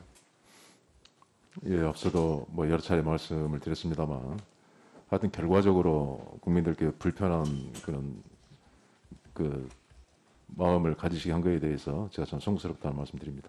예. 자, 그러면 이제 주택 정책을 아마 이번에 국토부 장관이 된다면 가장 역점을 두고 하시겠다고 그랬어요. 예, 그래서 주거생활 안정화를 하겠다고 했는데, 그동안에 혹시 제가 한번 요거 옛날에 자주 여쭤봤던 질문인데, 시무 7조, 예, 들어보셨죠? 네네. 읽어봤습니까? 오래돼서 지금 자세히는 기억하지 못하고 있습니다. 테스형 노래 메시지의 의미 아십니까? 세상이 왜 이래? 예. 자, 제가 이런 말씀 드리는 거는 제발 주택 민심을 제대로 읽으라는 겁니다. 예? 주택 민심. 다시 한번 묻겠습니다. 후보자께서는 문재인 정부의 주택 정책 어떻게 평가하고 계십니까? 나름 많이 그 노력을 해왔고 뭐 역대 정부 중에 평가를 한다면 어느 정도로 주시고 싶으세요. 예, 그 많은 그 노력을 해온 건 사실이고, 근데 다만 이제 결과적으로 이렇게 집값이 그 급등하고 그래서 그 굉장히 그 무겁고 책임감을 저도 같이 그렇게 느끼고 있다는 말씀을 드리고요. 예. 예. 어쨌든 예. 문제가 있었죠. 예. 25번의 연속된 정책이 결과적으로는 국민들에게 고통과 절망을 안기지 않았습니까? 인정하시죠? 예, 집값이 결과적으로 송구스럽다는 말씀을 드리고요. 예. 예. 자, 그렇지만 주요 노력을 하고자 했던 그 진정도 있었다는 점을 같이 말씀드립니다. 자, 진정은 결과로서 얘기를 해줘야 됩니다. 예, 국정운영, 국민들이 실험실이 아니잖아요. 국민들 실험 대상이 아니잖아요. 국민들에게 결과로서 행복을 드리고 안정을 드리고 안심을 드려야 되잖아요. 결과적으로 이렇게 주택시장을 정부가 과도한 개입으로 엉망진창으로 만들어 놓고 국민들이 그 수렁과 도탄에 빠져 계시는 거 아니에요? 지금 이 정부의 25번째 연속된 정책의 결과 철저한 정부의 실패 아시잖아요. 정부의 실패 결과적인 현상이 뭐냐? 규제 폭탄으로 거래 규제, 공급 규제 막았어요. 초기부터. 그리고 또 세금 폭탄, 각종 세제, 거래세, 보유세 다 올렸어요. 거기다가 이제 또 그것도 부족해서인지 지금 또 새로 발의된 법안들에 의하면 감시 폭탄까지 안기겠다고 그러는 거예요. 이렇게 과도한 정부 개입이 낳은 참상이 문재인 정부 주택 정책의 결과입니다. 이 부분에 대해서 공감하십니까? 뭐 의원님이 부동산 분야에 대해서 그 전문가시고요. 뭐 잘 아시겠지만 그 물론 하여튼 정책의 부분에 있어서 아쉬운 점도 있고 어떤 이 거시경제 측면에서의 어떤 기반의 그런 어려움도 분명 그 있었고 그리고 최근에 그 주택에 대한 수요가 급하게 그 달라지는 그런 현상도 있는 것 같습니다. 가구도 분화가 되고 예, 보시면 예, 됐습니다. 예. 여기서 변명하고자 하는 그런 말씀을 또 벌써 하시면 바로 구태로 돌아가 되는 거예요. 제2의 김현미가 되시겠습니까? 절대 그러시면 안 되죠. 국토부 장관 최장수 장관의 그런 명예가 아니라 아주 불명예를 쓰고 나가셨잖아요. 경질됐잖아요. 그분이 하시던 말씀을 반복해서 하시면 안 되죠. 다시 원점에서 뭐가 잘못됐는지 제대로 고해성사를 하시고 바로 잡아야죠. 이번에 그 공시지가 지금 특히 그 공동주택 공시가 엄청 올라갈 거로 예상되는 거 알고 계시죠? 예, 뭐 많이 공시지가 자체는 곧 예, 19% 모든 정도. 세금과 부담금의 기초 아닙니까? 지금 국민들이 지금 심각한 상황을 맞고 있어요. 20%, 예? 경기도는 24%. 지금 이거 공동주택 평균 1년 사이에 지금 그런 급등 현상이 나타난 거 이거 어떻게 하실 거려고 그래요? 어떻게? 가만히 앉아서 1가구 1주택도 종부세를 두드려 맞고 각종 부담금 세금 은퇴하신 분들이 지금 심각해요. 그뿐이 아닙니다. 정책의 일관성이 없어서 민간 임대주택 사업자 그 문제 혹시 들어보셨어요? 네. 심각합니다. 그분이 52만 민간 임대주택 사업자들이 이 정부 들어서 권장하겠다고 해서 늘리고 그 등록을 해서 안심하고 있다가 갑자기 이 정부 정책이 그야말로 돌변을 해서 그 사람들을 아주 범죄자로 몰고 있어요. 그래서 이분들이 지금 잠 못 이루는 밤을 지금 보내고 있습니다. 그것 때문에 결국 이분들이 그래요. 지금 내 2억에 지금 저 3억에 전세를 주고 있는데 야 이건 아니고 큰일 났습니다. 이거 저 전세금 올리고 월세 올리겠다는 거예요. 세금 다 마지막 더 올려고 결국 고스란히 법인들에게 가는 겁니다. 그 부분에 대한 입장도 말씀드려요.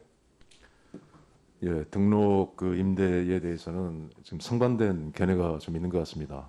그 의원님 그 방금 말씀하신 그런 측면도 있고 또 그 민간 등록 임대 사업자에 대한 그 혜택 부여가 세제상 혜택 부여가 그 조세 회피를 위한 그 결과 또 매물이 잠기는 결과라는 어떤 비판적인 그런 의견도 있습니다. 그래서 좀 양 측면에 장점과 단점을 이렇게 균형 있게 봐야 될 그런 사안이라고 생각을 하고 있습니다.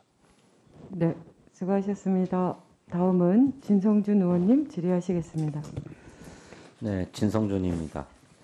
임기 1년을 남겨놓고 있는 현 정부의 가장 큰 과제가 하나는 부동산 집값 안정이고 또 하나는 코로나 집단 면역의 성공 아닙니까? 네네. 그 가장 중요한 문제를 맡게 되신 주무부처 장관 후보자로서 책임감이 아마 크실 거라고 생각합니다.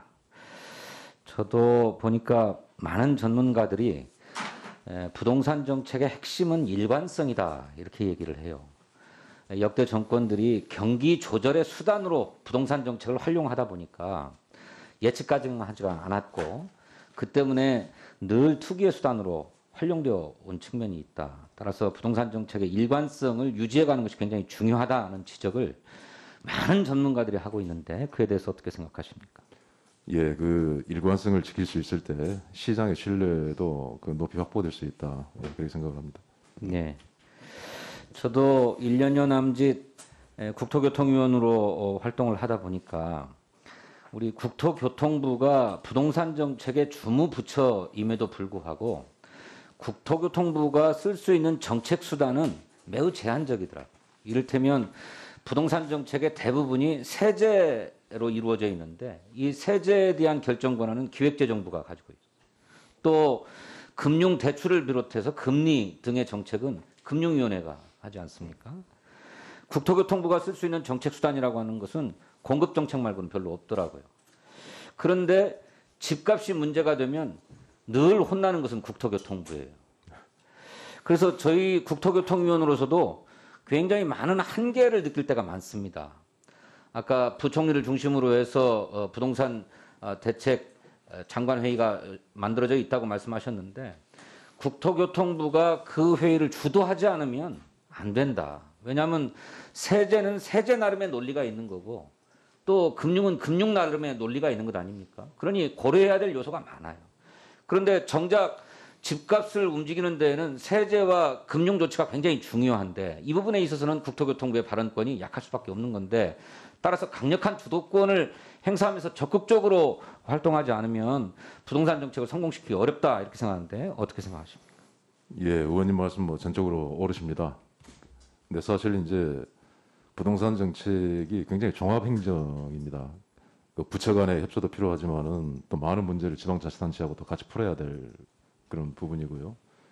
그게 이해와 관심을 또 가지시는 분들이 전 국민이고 하기 때문에 예, 그 굉장히 종합적이고 좀 복합적인 그런 영역이라고 봅니다.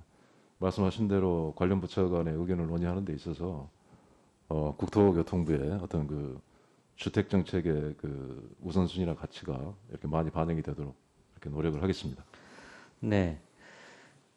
제가 부동산 정책을 들여다보니까 몇 가지 빈틈이나 구멍 같은 게 있어요. 가장 많이 지적되고 있는 게 부동산 매매 시장에서는 이 등록 임대 사업자에 주어지는 과도한 세제 혜택 이것이 부동산 투기의 빌미나 빈틈으로 작동하고 있다라고 하는 지적이 많습니다. 이 문제에 대해서 저는 적극적으로 검토해야 된다고 생각하는데 후보자께서는 어떻게 생각하세요? 방금 전에도 말씀드렸습니다만 그 임대 등록 그 사업자에 대한 과도한 혜택 그 문제는 그 의원님이 지적하시는 그런 측면도 분명 그 있고요. 또 반대로 이제 거기 세입자들의 그 주거권을 갖다 보장해야 되는 또 그런 문제도 있고 그래서요.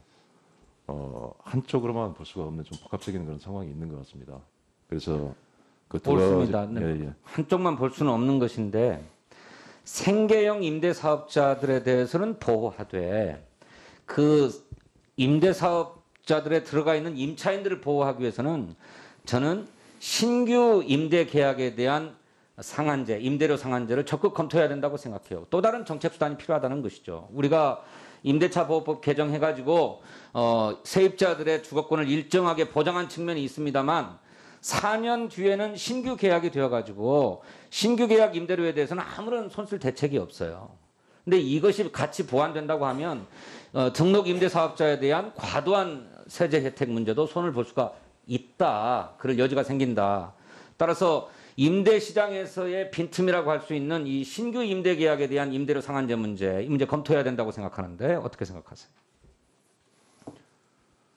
예, 그 우리가 임대차 3법에 관련해서 이제 계약갱신 청구권에 따라서 4년의 기한이 보장이 되고 또 그 올리는 것도 5%의 그 제약을 받기 때문에 시장 전체에 대해서 신규 임대 하는 물량 물건에 대해서도 그런 원칙이 적용되지 않을까 싶고요. 그 의원님이 말씀하시는 취지는 제가 충분히 이해를 하겠습니다. 그래서 사실 이 문제가 지금 서로 상당 부분 이렇게 갈등의 양상을 보이고 있고 그래서 만약에 기회가 주어진다면은 의원님을 포함해서 좀 충실히 논의할 수 있는 그런 기회가 있었으면 좋겠습니다. 세 번째 빈틈이라고 하면 비업무용 부동산 그리고 비주거용 부동산에 대한 관리와 세제상의 문제가 빈틈으로 작동하고 있다는 거예요. 그래서 기업들도 비업무용 부동산들을 막 사둬가지고 이를테면 기업이 생산을 통해 가지고 부를 창출하려고 하는 게 아니라 부동산 재테크를 하고 투기를 하고 있어요. 비업무용 부동산 또 비주거용 부동산에 대한 관리 감독 체계 이걸 확립하고 세제상의 문제도 저는 손을 봐야 된다 이렇게 생각하는데 어떻게 생각하십니까? 예, 분명히 형평 차원에서도 균형 차원에서도 검토해야 될 영역이라고 생각을 합니다. 네. 끝으로 한 가지 더 말씀드리면 청년들에 대한 주거 문제에 대해서 각별한 관심이 필요합니다. 청년들은 아직 경제력이 충분치 않기 때문에 집을 사자면 살 수가 없어요. 그런데 집값은 너무 높으니 이들에 대한 주거 지원이 필요합니다. 그런데 청년들에 대한 주거 지원 정책이 매우 제한적이에요. 부모가 생활보호 대상자여야만 거기 함께 사는 청년들에 대해서만 혜택이 주어져요. 이렇게 두면 안 된다. 청년 일반으로 넓히도록 하는 노력을 과감하게 구사해야 된다고 생각하는데 어떻게 생각하십니까? 예, 청년들의 내 집 마련 꿈을 반드시 이루어 드리고 싶고요. 이렇게 이제 집값이 너무 오르다가 보니까 그 길이 자꾸 멀어져 보이기 때문에 좌절감을 느끼시는 그 부분에 대해서 참 안타깝습니다. 그래서 부담 가격도 좀 안정적이어야 되겠고 또 이렇게 부담 능력에 맞게 할 수 있는 공공자가주택의 유형이 이번에 이제 이사 대책에도 유형이 한 3가지 이렇게 제시가 되고 있습니다만은 그런 다양한 방법들을 의원님 말씀하신 그 내용에 이렇게 같이 또 포함해서 추진해야 될 것으로 생각을 합니다. 네, 저는 청년 주거 지원금을 지급하는 문제에 대해서 더 적극적으로 검토해야 된다 이런 말씀. 예, 네. 그 부분도 함께 검토를 해보겠습니다. 네, 수고하셨습니다. 다음은 천준호 의원님 질의하시겠고요. 14번 송원석 의원님까지 오전 질의하겠습니다. 네, 서울 강북구 갑 출신의 천준호 의원입니다. 양질의 주택을 공급하고 부동산 시장을 좀 안정화시키기 위해서 공급을 확대하는 문제가 정말 중요한 과제로 떠오르고 있습니다. 서울의 재건축, 재개발은 최근 20년간 시장을 분석해 보면 크게 3가지의 흐름으로 좀 왔다고 봅니다. 이명박, 오세훈 서울시장 시절에 약 700곳에 달하는 뉴타운 재개발 지역을 동시에 지정했습니다. 그것으로 인해서 서울 전체가 들썩거렸는데요. 개발 이익의 상당 부분을 대기업 건설사 그리고 소수의 조합 임원들이 가져가면서 엄청난 갈등이 함께 있었습니다. 비대위가 만들어지고 고소고발이 난무했습니다. 그런 과정에서 원주민 정착률은 15%에도 미치지 못했고 상가 세입자가 쫓겨나고 결국에 용산 참사와 같은 문명사회에서 있을 수 없는 일이 벌어지기까지 했습니다. 결국에는 많이 지정은 됐지만 사업은 원활하게 잘 진행될 수가 없었습니다. 그 이후에 박원순 시장이 등장을 했습니다. 전임 시장 때 만들어졌던 여러 가지 갈등 요인들을 해소하기 위해서 노력을 했습니다. 공동체를 복원하기 위한 사업을 했고 도시재생 사업을 펼쳤습니다. 하지만 이 또한 한계가 있었습니다. 노후주택 문제를 제대로 해결할 수가 없었습니다. 그래서 서울 도심지 내에 주택 공급이 부족하다는 문제점에 이르게 됐고 3번째 단계로 넘어온 것이죠. 그래서 지난해 공공재개발 재건축 그리고 올해 초에 이사대책 등을 통해서 공공이 직접 정비 사업을 관리함으로써 개발 이익을 주민들에게 제대로 돌려줄 수 있는 사업 모델을 만드는 시점으로 왔다고 생각을 합니다. 저는 이런 발전 과정에 있어서 현재 모습에 이르렀다고 생각을 하는데요. 근데 이 제도가 좀 제대로 진행되기 위해서 보완해야 될 부분들이 많이 있다고 생각합니다. 현재 이 공공재개발 사업, 그리고 이사 대책과 관련된 현장이 반응이 상당히 괜찮습니다. 그동안의 민간 정비 사업에서 발생했던 여러 가지 부작용을 좀 보완할 수 있기 때문인데요. 원주민의 재정착을 지원하고 상가 세입자를 보호하고 조합의 비리를 차단할 수 있고, 그리고 사업성이 부족해서 그동안 사업이 어려웠던 지역의 재건축 재개발이 활성화될 수 있는 조건이 갖추어지기 때문이라고 생각합니다. 근데 이제 이 사업이 정말로 성공하기 위해서, 특히 이사 대책이 성공하기 위해서는 주민들의 신뢰와 동의를 확보하는 게 필요합니다. 지적만 됐다고 되는 것이 아니라 결국에는 주민들에게 사업 계획을 설명해서 그 사업 계획에 주민들이 동의를 해주셔야만 이 일이 진행될 수 있기 때문입니다. 그 신뢰와 동의를 확보하기 위해서 저는 4가지 요소가 좀 필요하다고 생각을 하는데요.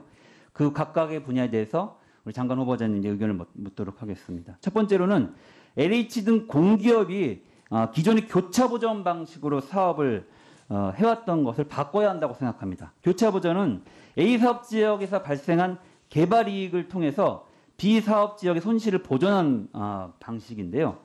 이사 대책에서도 이러한 방식을 적용하면 주민들의 강한 반대에 부딪힐 수 있다고 생각합니다. 교차보전이 아닌 토지 등 소유자에게 추가 수익률을 보장해주고 분양가를 낮춰주고 남은 개발 이익으로 생활의 소실을 건설하고 상가 세입자를 보호하는 대책을 추진해야 한다고 생각하는데, 여기서 어떻게 생각하는지 간단히 답변해 주십시오. 예, 뭐 교차 보전을 하면은 그 주민 갈등에 유발을 하는 그런 효과가 있기 때문에 의원님이 말씀하신 대로, 예, 지금 이렇게 제시해 주신 저 방식 자체가 이번에 이사 대책에 그 도심 주택을 공급하는 그 기본적인 그 뼈대가 되겠습니다. 네. 두 번째로는 건설 원가를 투명하게 공개해야 한다고 생각합니다. 이사 대책은 공공이 사업을 진행하기 때문에 이게 투명하지 않으면 국민들로부터 엄청난 불신을 받을 수밖에 없습니다. 최근에 또 LH 사건이 있었기 때문에 더더욱 그 불신은 커질 수밖에 없고, 거꾸로 이것이 전화위복의 기회가 될 수도 있다. 여기서 투명하게 공개하고 국민의 신뢰를 받는다면 LH에 대한 신뢰 회복뿐만이 아니라 이 재건축 재개발 시장의 투명성을 높이는 하나의 기준을 만드는 계기도 될 수 있다고 생각을 하는데요.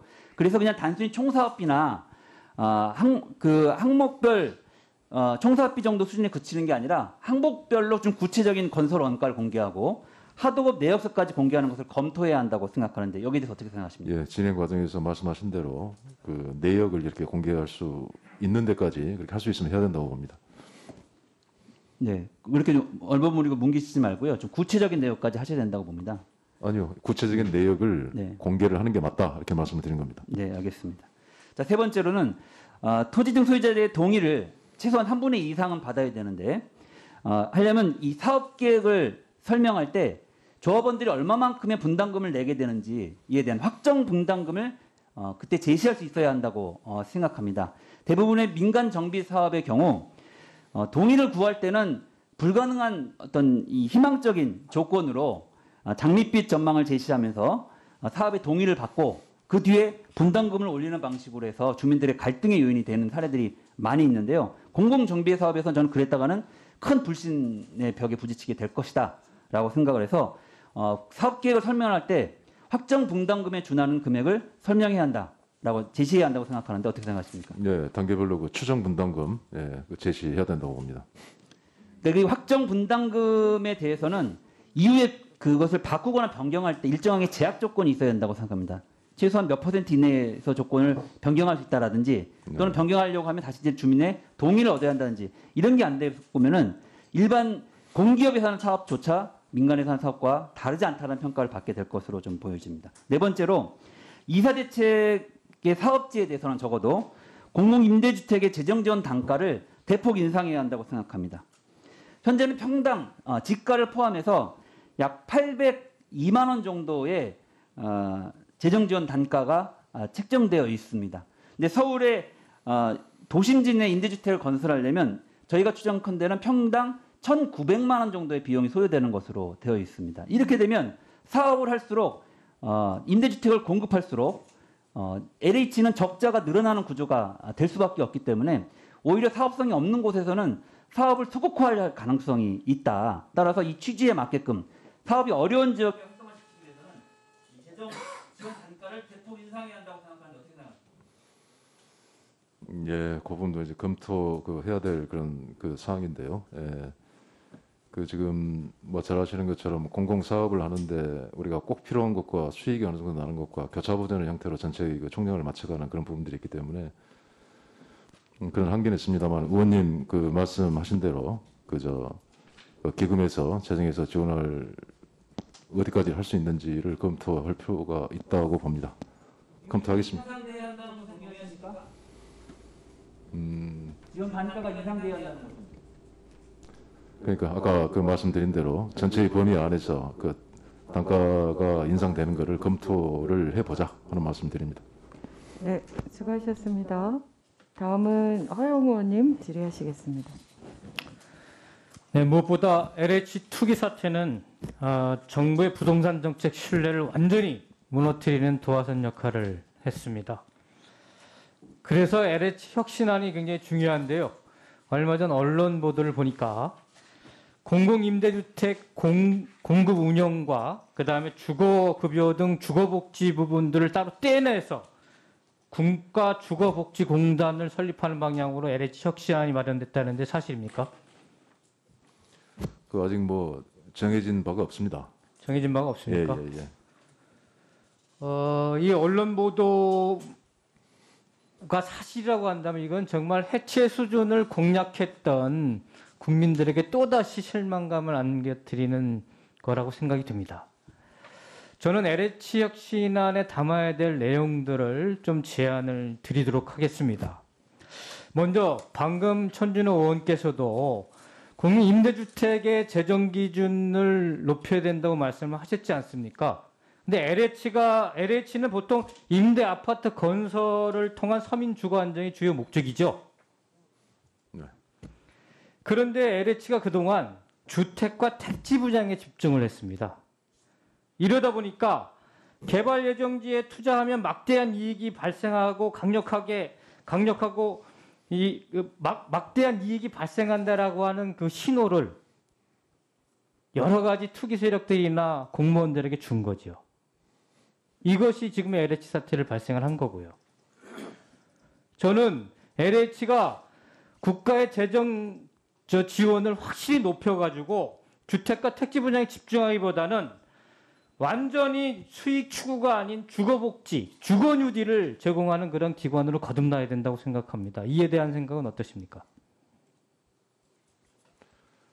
의원님의 취지는 충분히 저는 이해는 갑니다.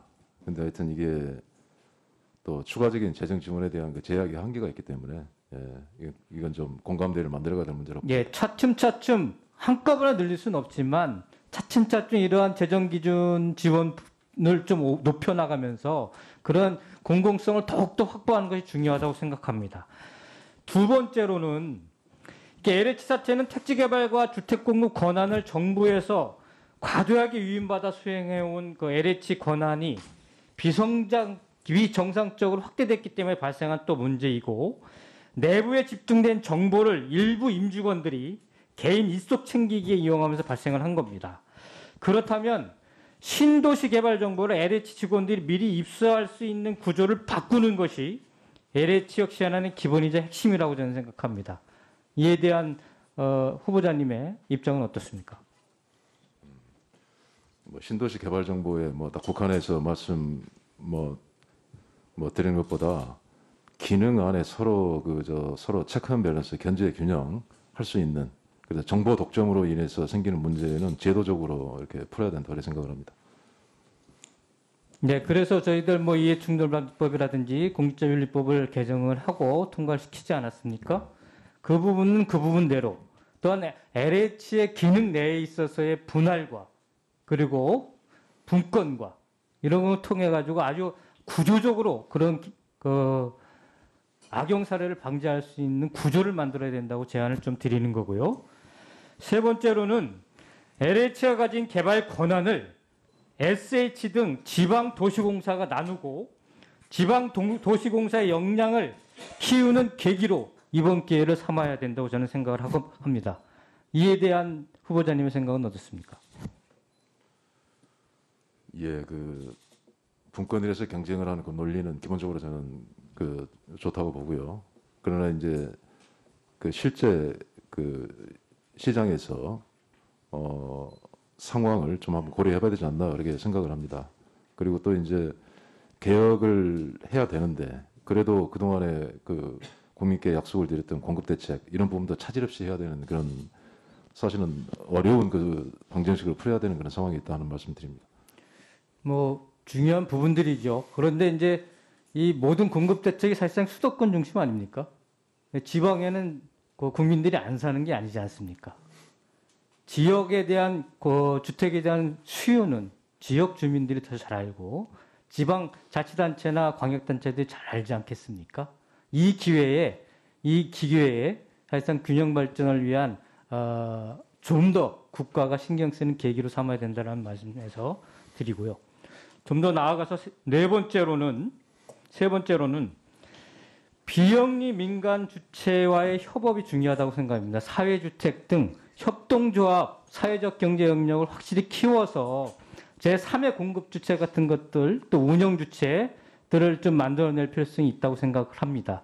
이에 대한 부분들도 확실하게 좀 신경 써주셨으면 좋겠습니다. 네 번째로는 저는 이제 청년 아까 진성준 의원께서 말씀을 좀 주셨는데 청년들 주거 문제가 사회 문제화로 굉장히 많이 이어지고 있고 그래서 하나의 예로 또 하나의 그 제안으로 좀 드린다고 한다면 청년들이 결혼을 하면 5년 정도 거주할 수 있는 양질의 임대주택을 제공하고 그 사이에 아이를 낳으면 거주에 제한이 없는 예전에 이제 영구 임대주택 같은 것들을 제공을 해서 생애 첫 내 집 마련의 꿈을 키울 수 있는 그런 어떤 정책도 도입이 필요하다고 생각이 됩니다. 이런 것들도 좀 적극적으로 좀 검토해 주셨으면 좋겠습니다. 네, 뭐 좋은 의견을 주셔서 감사드립니다. 예. 네. 일단 저는 이번 기회에 서울과 수도권 교통난 해결을 하기 위해서 새로운 도로와 철도를 건설을 하고 또 지방은 인구가 빠져나가고 또 도시가 소멸될 위기에 처해 있고 그렇기 때문에 수도권에 집 짓는 것이 다 능사는 아니다. 오히려 지역으로 교통망을 확충을 해서 지역으로 인구를 분산시켜서 지역 발전과 수도권 분산을 동시적으로 추진할 수 있는 균형 발전 전략이 필요하다고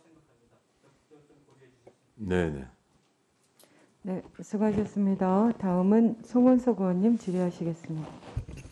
예, 경북 김천의 송원석입니다. 우리 장관 후보자님 참 오랜만에 인품과 실력을 겸비한 후보자 청문회를 지금 하는 것 같아서 대단히 협족스러운 분위기입니다. 안타깝게도 몇 가지 신상과 관련된 또 문제점들이 언론에 또 보도가 되긴 했는데 이 시간에는 주로 정책성 질의에 대해서 좀 우리 국토부 장관 후보자로서 어느 정도 역량을 갖추고 있는지에 대한 걸 좀 검증하는 그런 시간을 좀 갖도록 하겠습니다. 한국전력이 혁신도시 어디에 본사 있는지 혹시 아십니까?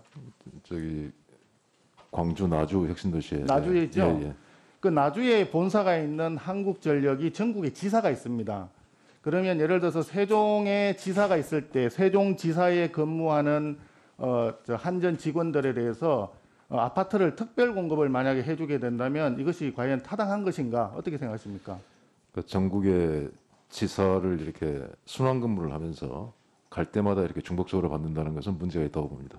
그런데 LH는 지금 본사가 어디로 가 있죠? 진주 혁신도시가 있죠. 그런데 LH 세종지사의 직원들이 세종에서 근무한다는 이유로 해서 아파트를 특별 공급을 받았어요. 이 부분이 타당하다고 생각하십니까? 지금 단계에서는 그건 좀 맞지 않다고 봅니다. 네. 화면 좀 그 다음 페이지 좀 늘어져 보세요. 보시면 2012년부터 2019년까지 최근까지입니다. 349명의 LH 직원들이 특별 공급을 받았어요. 아파트를. 그런데 이 349명들이 다 세종에 계속 거주하거나 또 세종에 근무를 하고 있다면 사실상 뭐 큰 문제가 아닐 수도 있죠. 문제는 문제입니다. 본사는 진주로 가 있는데 그 세종에서 특별 공고를 받기 때문에. 그런데 그 중에서 90% 가까운 311명은 이미 떠났고요. 평균 근무 기간이 2년 6개월밖에 안 됩니다. 근데 2년 6개월은 굉장히 나이브하게 지금 본 거고요. 그 다음 페이지 보시면 정말 이런 경우에 우리가 어떻게 이해를 해야 될지 국민들 입장에서는 참 답답하기 그지없는데요. 2012년 3월 달에 세종 그 지사에 세종본부에 전입한 사례를 4가지를 붉은색으로 표시를 했습니다. 2012년 3월 달에 세종본부 전입을 했는데 특별공급 확인서를 같은 해 5월 달에 3사람, 7월 달에 2사람 발급을 받아갔는데 이 사람들이 공교롭게도 1년도 되기 전에 전부 다 세종본부를 떠났어요. 2012년 3월 달에 들어와서 5월 달에 특별공급 받고 5월 달에 바로 나갔습니다. 2달 근무했습니다. 이런 상황을 보면 기본적으로 LH가 진주에 본사가 있는데도 불구하고 세종에 있는 경우에 지사에 특별공급을 인정해 준 것 자체가 문제인데 더군다나 2달, 그 다음에 보시면 3월 달에 와가지고 7월 달에 갔죠. 7달입니다. 4달입니다. 4달 근무. 이런 식으로 봤을 때는 세종시를 특별공급을 담당하는 LH가 있기 때문에 자기들 직원들에 대해서 특별공급이 아니라 특혜공급을 했다. 이렇게 보여지거든요. 장 후보자님 어떻게 생각하세요? 예, 좀 그 수정이 필요할 걸로 보입니다. 추징을 해야 되겠죠? 예, 수정. 저거는 저대로 되면 바꿔야 될 것 같습니다. 예, 제도도 바꿔야 되고 네. 기존에 이미 제도는 이미 바뀌었습니다. 2019년 이후에는 특별공급 자체가 없어요. 존재하지 않습니다. 이미 혁신도시가 다 정착 단계에 들어갔기 때문에. 그 다음을 한번 보시죠.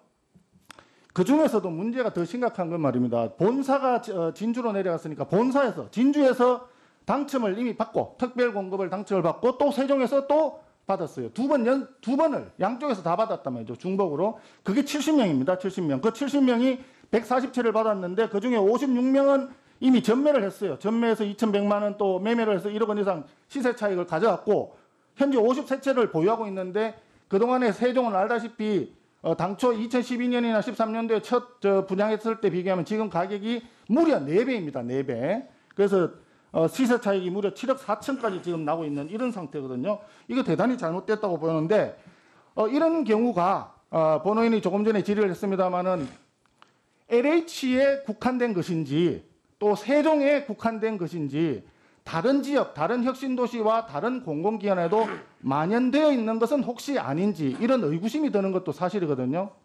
후보자님 이런 전수조사를 해서 한번 검증을 해볼 필요가 있다고 생각하는데 후보자 생각은 어떠세요?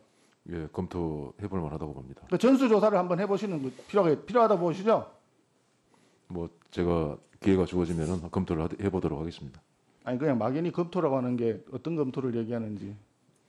본의원의 질의는 세종이 아닌 다른 지역. 예, 행복도시와 혁신도시 예. 간에 그 중복 분양을 받아서 문제가 생긴 것이 없는지. 예. 그 이전기관 직원들에 대해서 해보자는 말씀 아니겠습니까? 그렇죠. 예. 그 검토해보겠다, 그죠? 네. 잘 검토하시고 장관으로 재직하게 된다 그러면 이제 한 1년 남짓, 1년 채 안 되나요? 지금 기간이 남아 있는데 그 동안에 이런 부분에 대해서는 좀 바로잡고 가시는 게 아마 장관이 되신다면 큰 업적이 실적이 되지 않을까 싶습니다. 다음 한번 보시죠. 여기는 이미 두 번 당첨 받은 사람들이 혜택을 먹은 이제 그 매매 차익을 가진 거를 지금 했던 거고요. 다음. 근데 우리 후보자님도 지금 그 특공을 받으셨죠? 거주하지는 않았다고 되어 있는데 맞습니까? 네네. 요 다음 페이지 한번 보시죠. 여기 보시면 좀 이해가 잘 안 되는 부분이 있어요. 지방세 특례제한법 81조 3항에 보시면 거주할 목적으로 주택을 취득했을 때 취득세를 감면한다 되어 있고 178조 1항에 보시면 정당한 사유 없이 취득일로부터 1년이 경과할 때까지 해당 용도로 직접 사용하지 않을 때는 취득세를 추징한다 이렇게 되어 있습니다. 이 해석과 관련해서 우리 후보자님의 특공받은 아파트도 추징 대상이 되지 않느냐라고 하는 또 그런 의견들이 있는데 이 부분에 대해서는 어떻게 생각하십니까? 그 2011년에는 그 법 특례에 따라 가지고 그때 그 적용을 했던 그때의 상황으로서는 그렇게 됐고요. 그 의원님 그 아시는 바와 같이 이제 부동산 시장 상황도 그때 좀 바뀌었고 지금은 가장 엄중히 봐야 될 시기고 그래서 이런 부분들을 이제 굉장히 아니 그 178조 1항 취득세 추징하는 부분의 그 적용 대상이 되지 않느냐 이런 의구심에 대한 부분입니다. 예, 뭐 법적으로는 뭐 대상은 아니라고 봅니다만. 예. 네, 수고하셨습니다. 효율적인 인사청문회 운영을 위해서 잠시 정회했다가 오후 2시 10분에 속개하도록 하겠습니다. 정회를 선포합니다.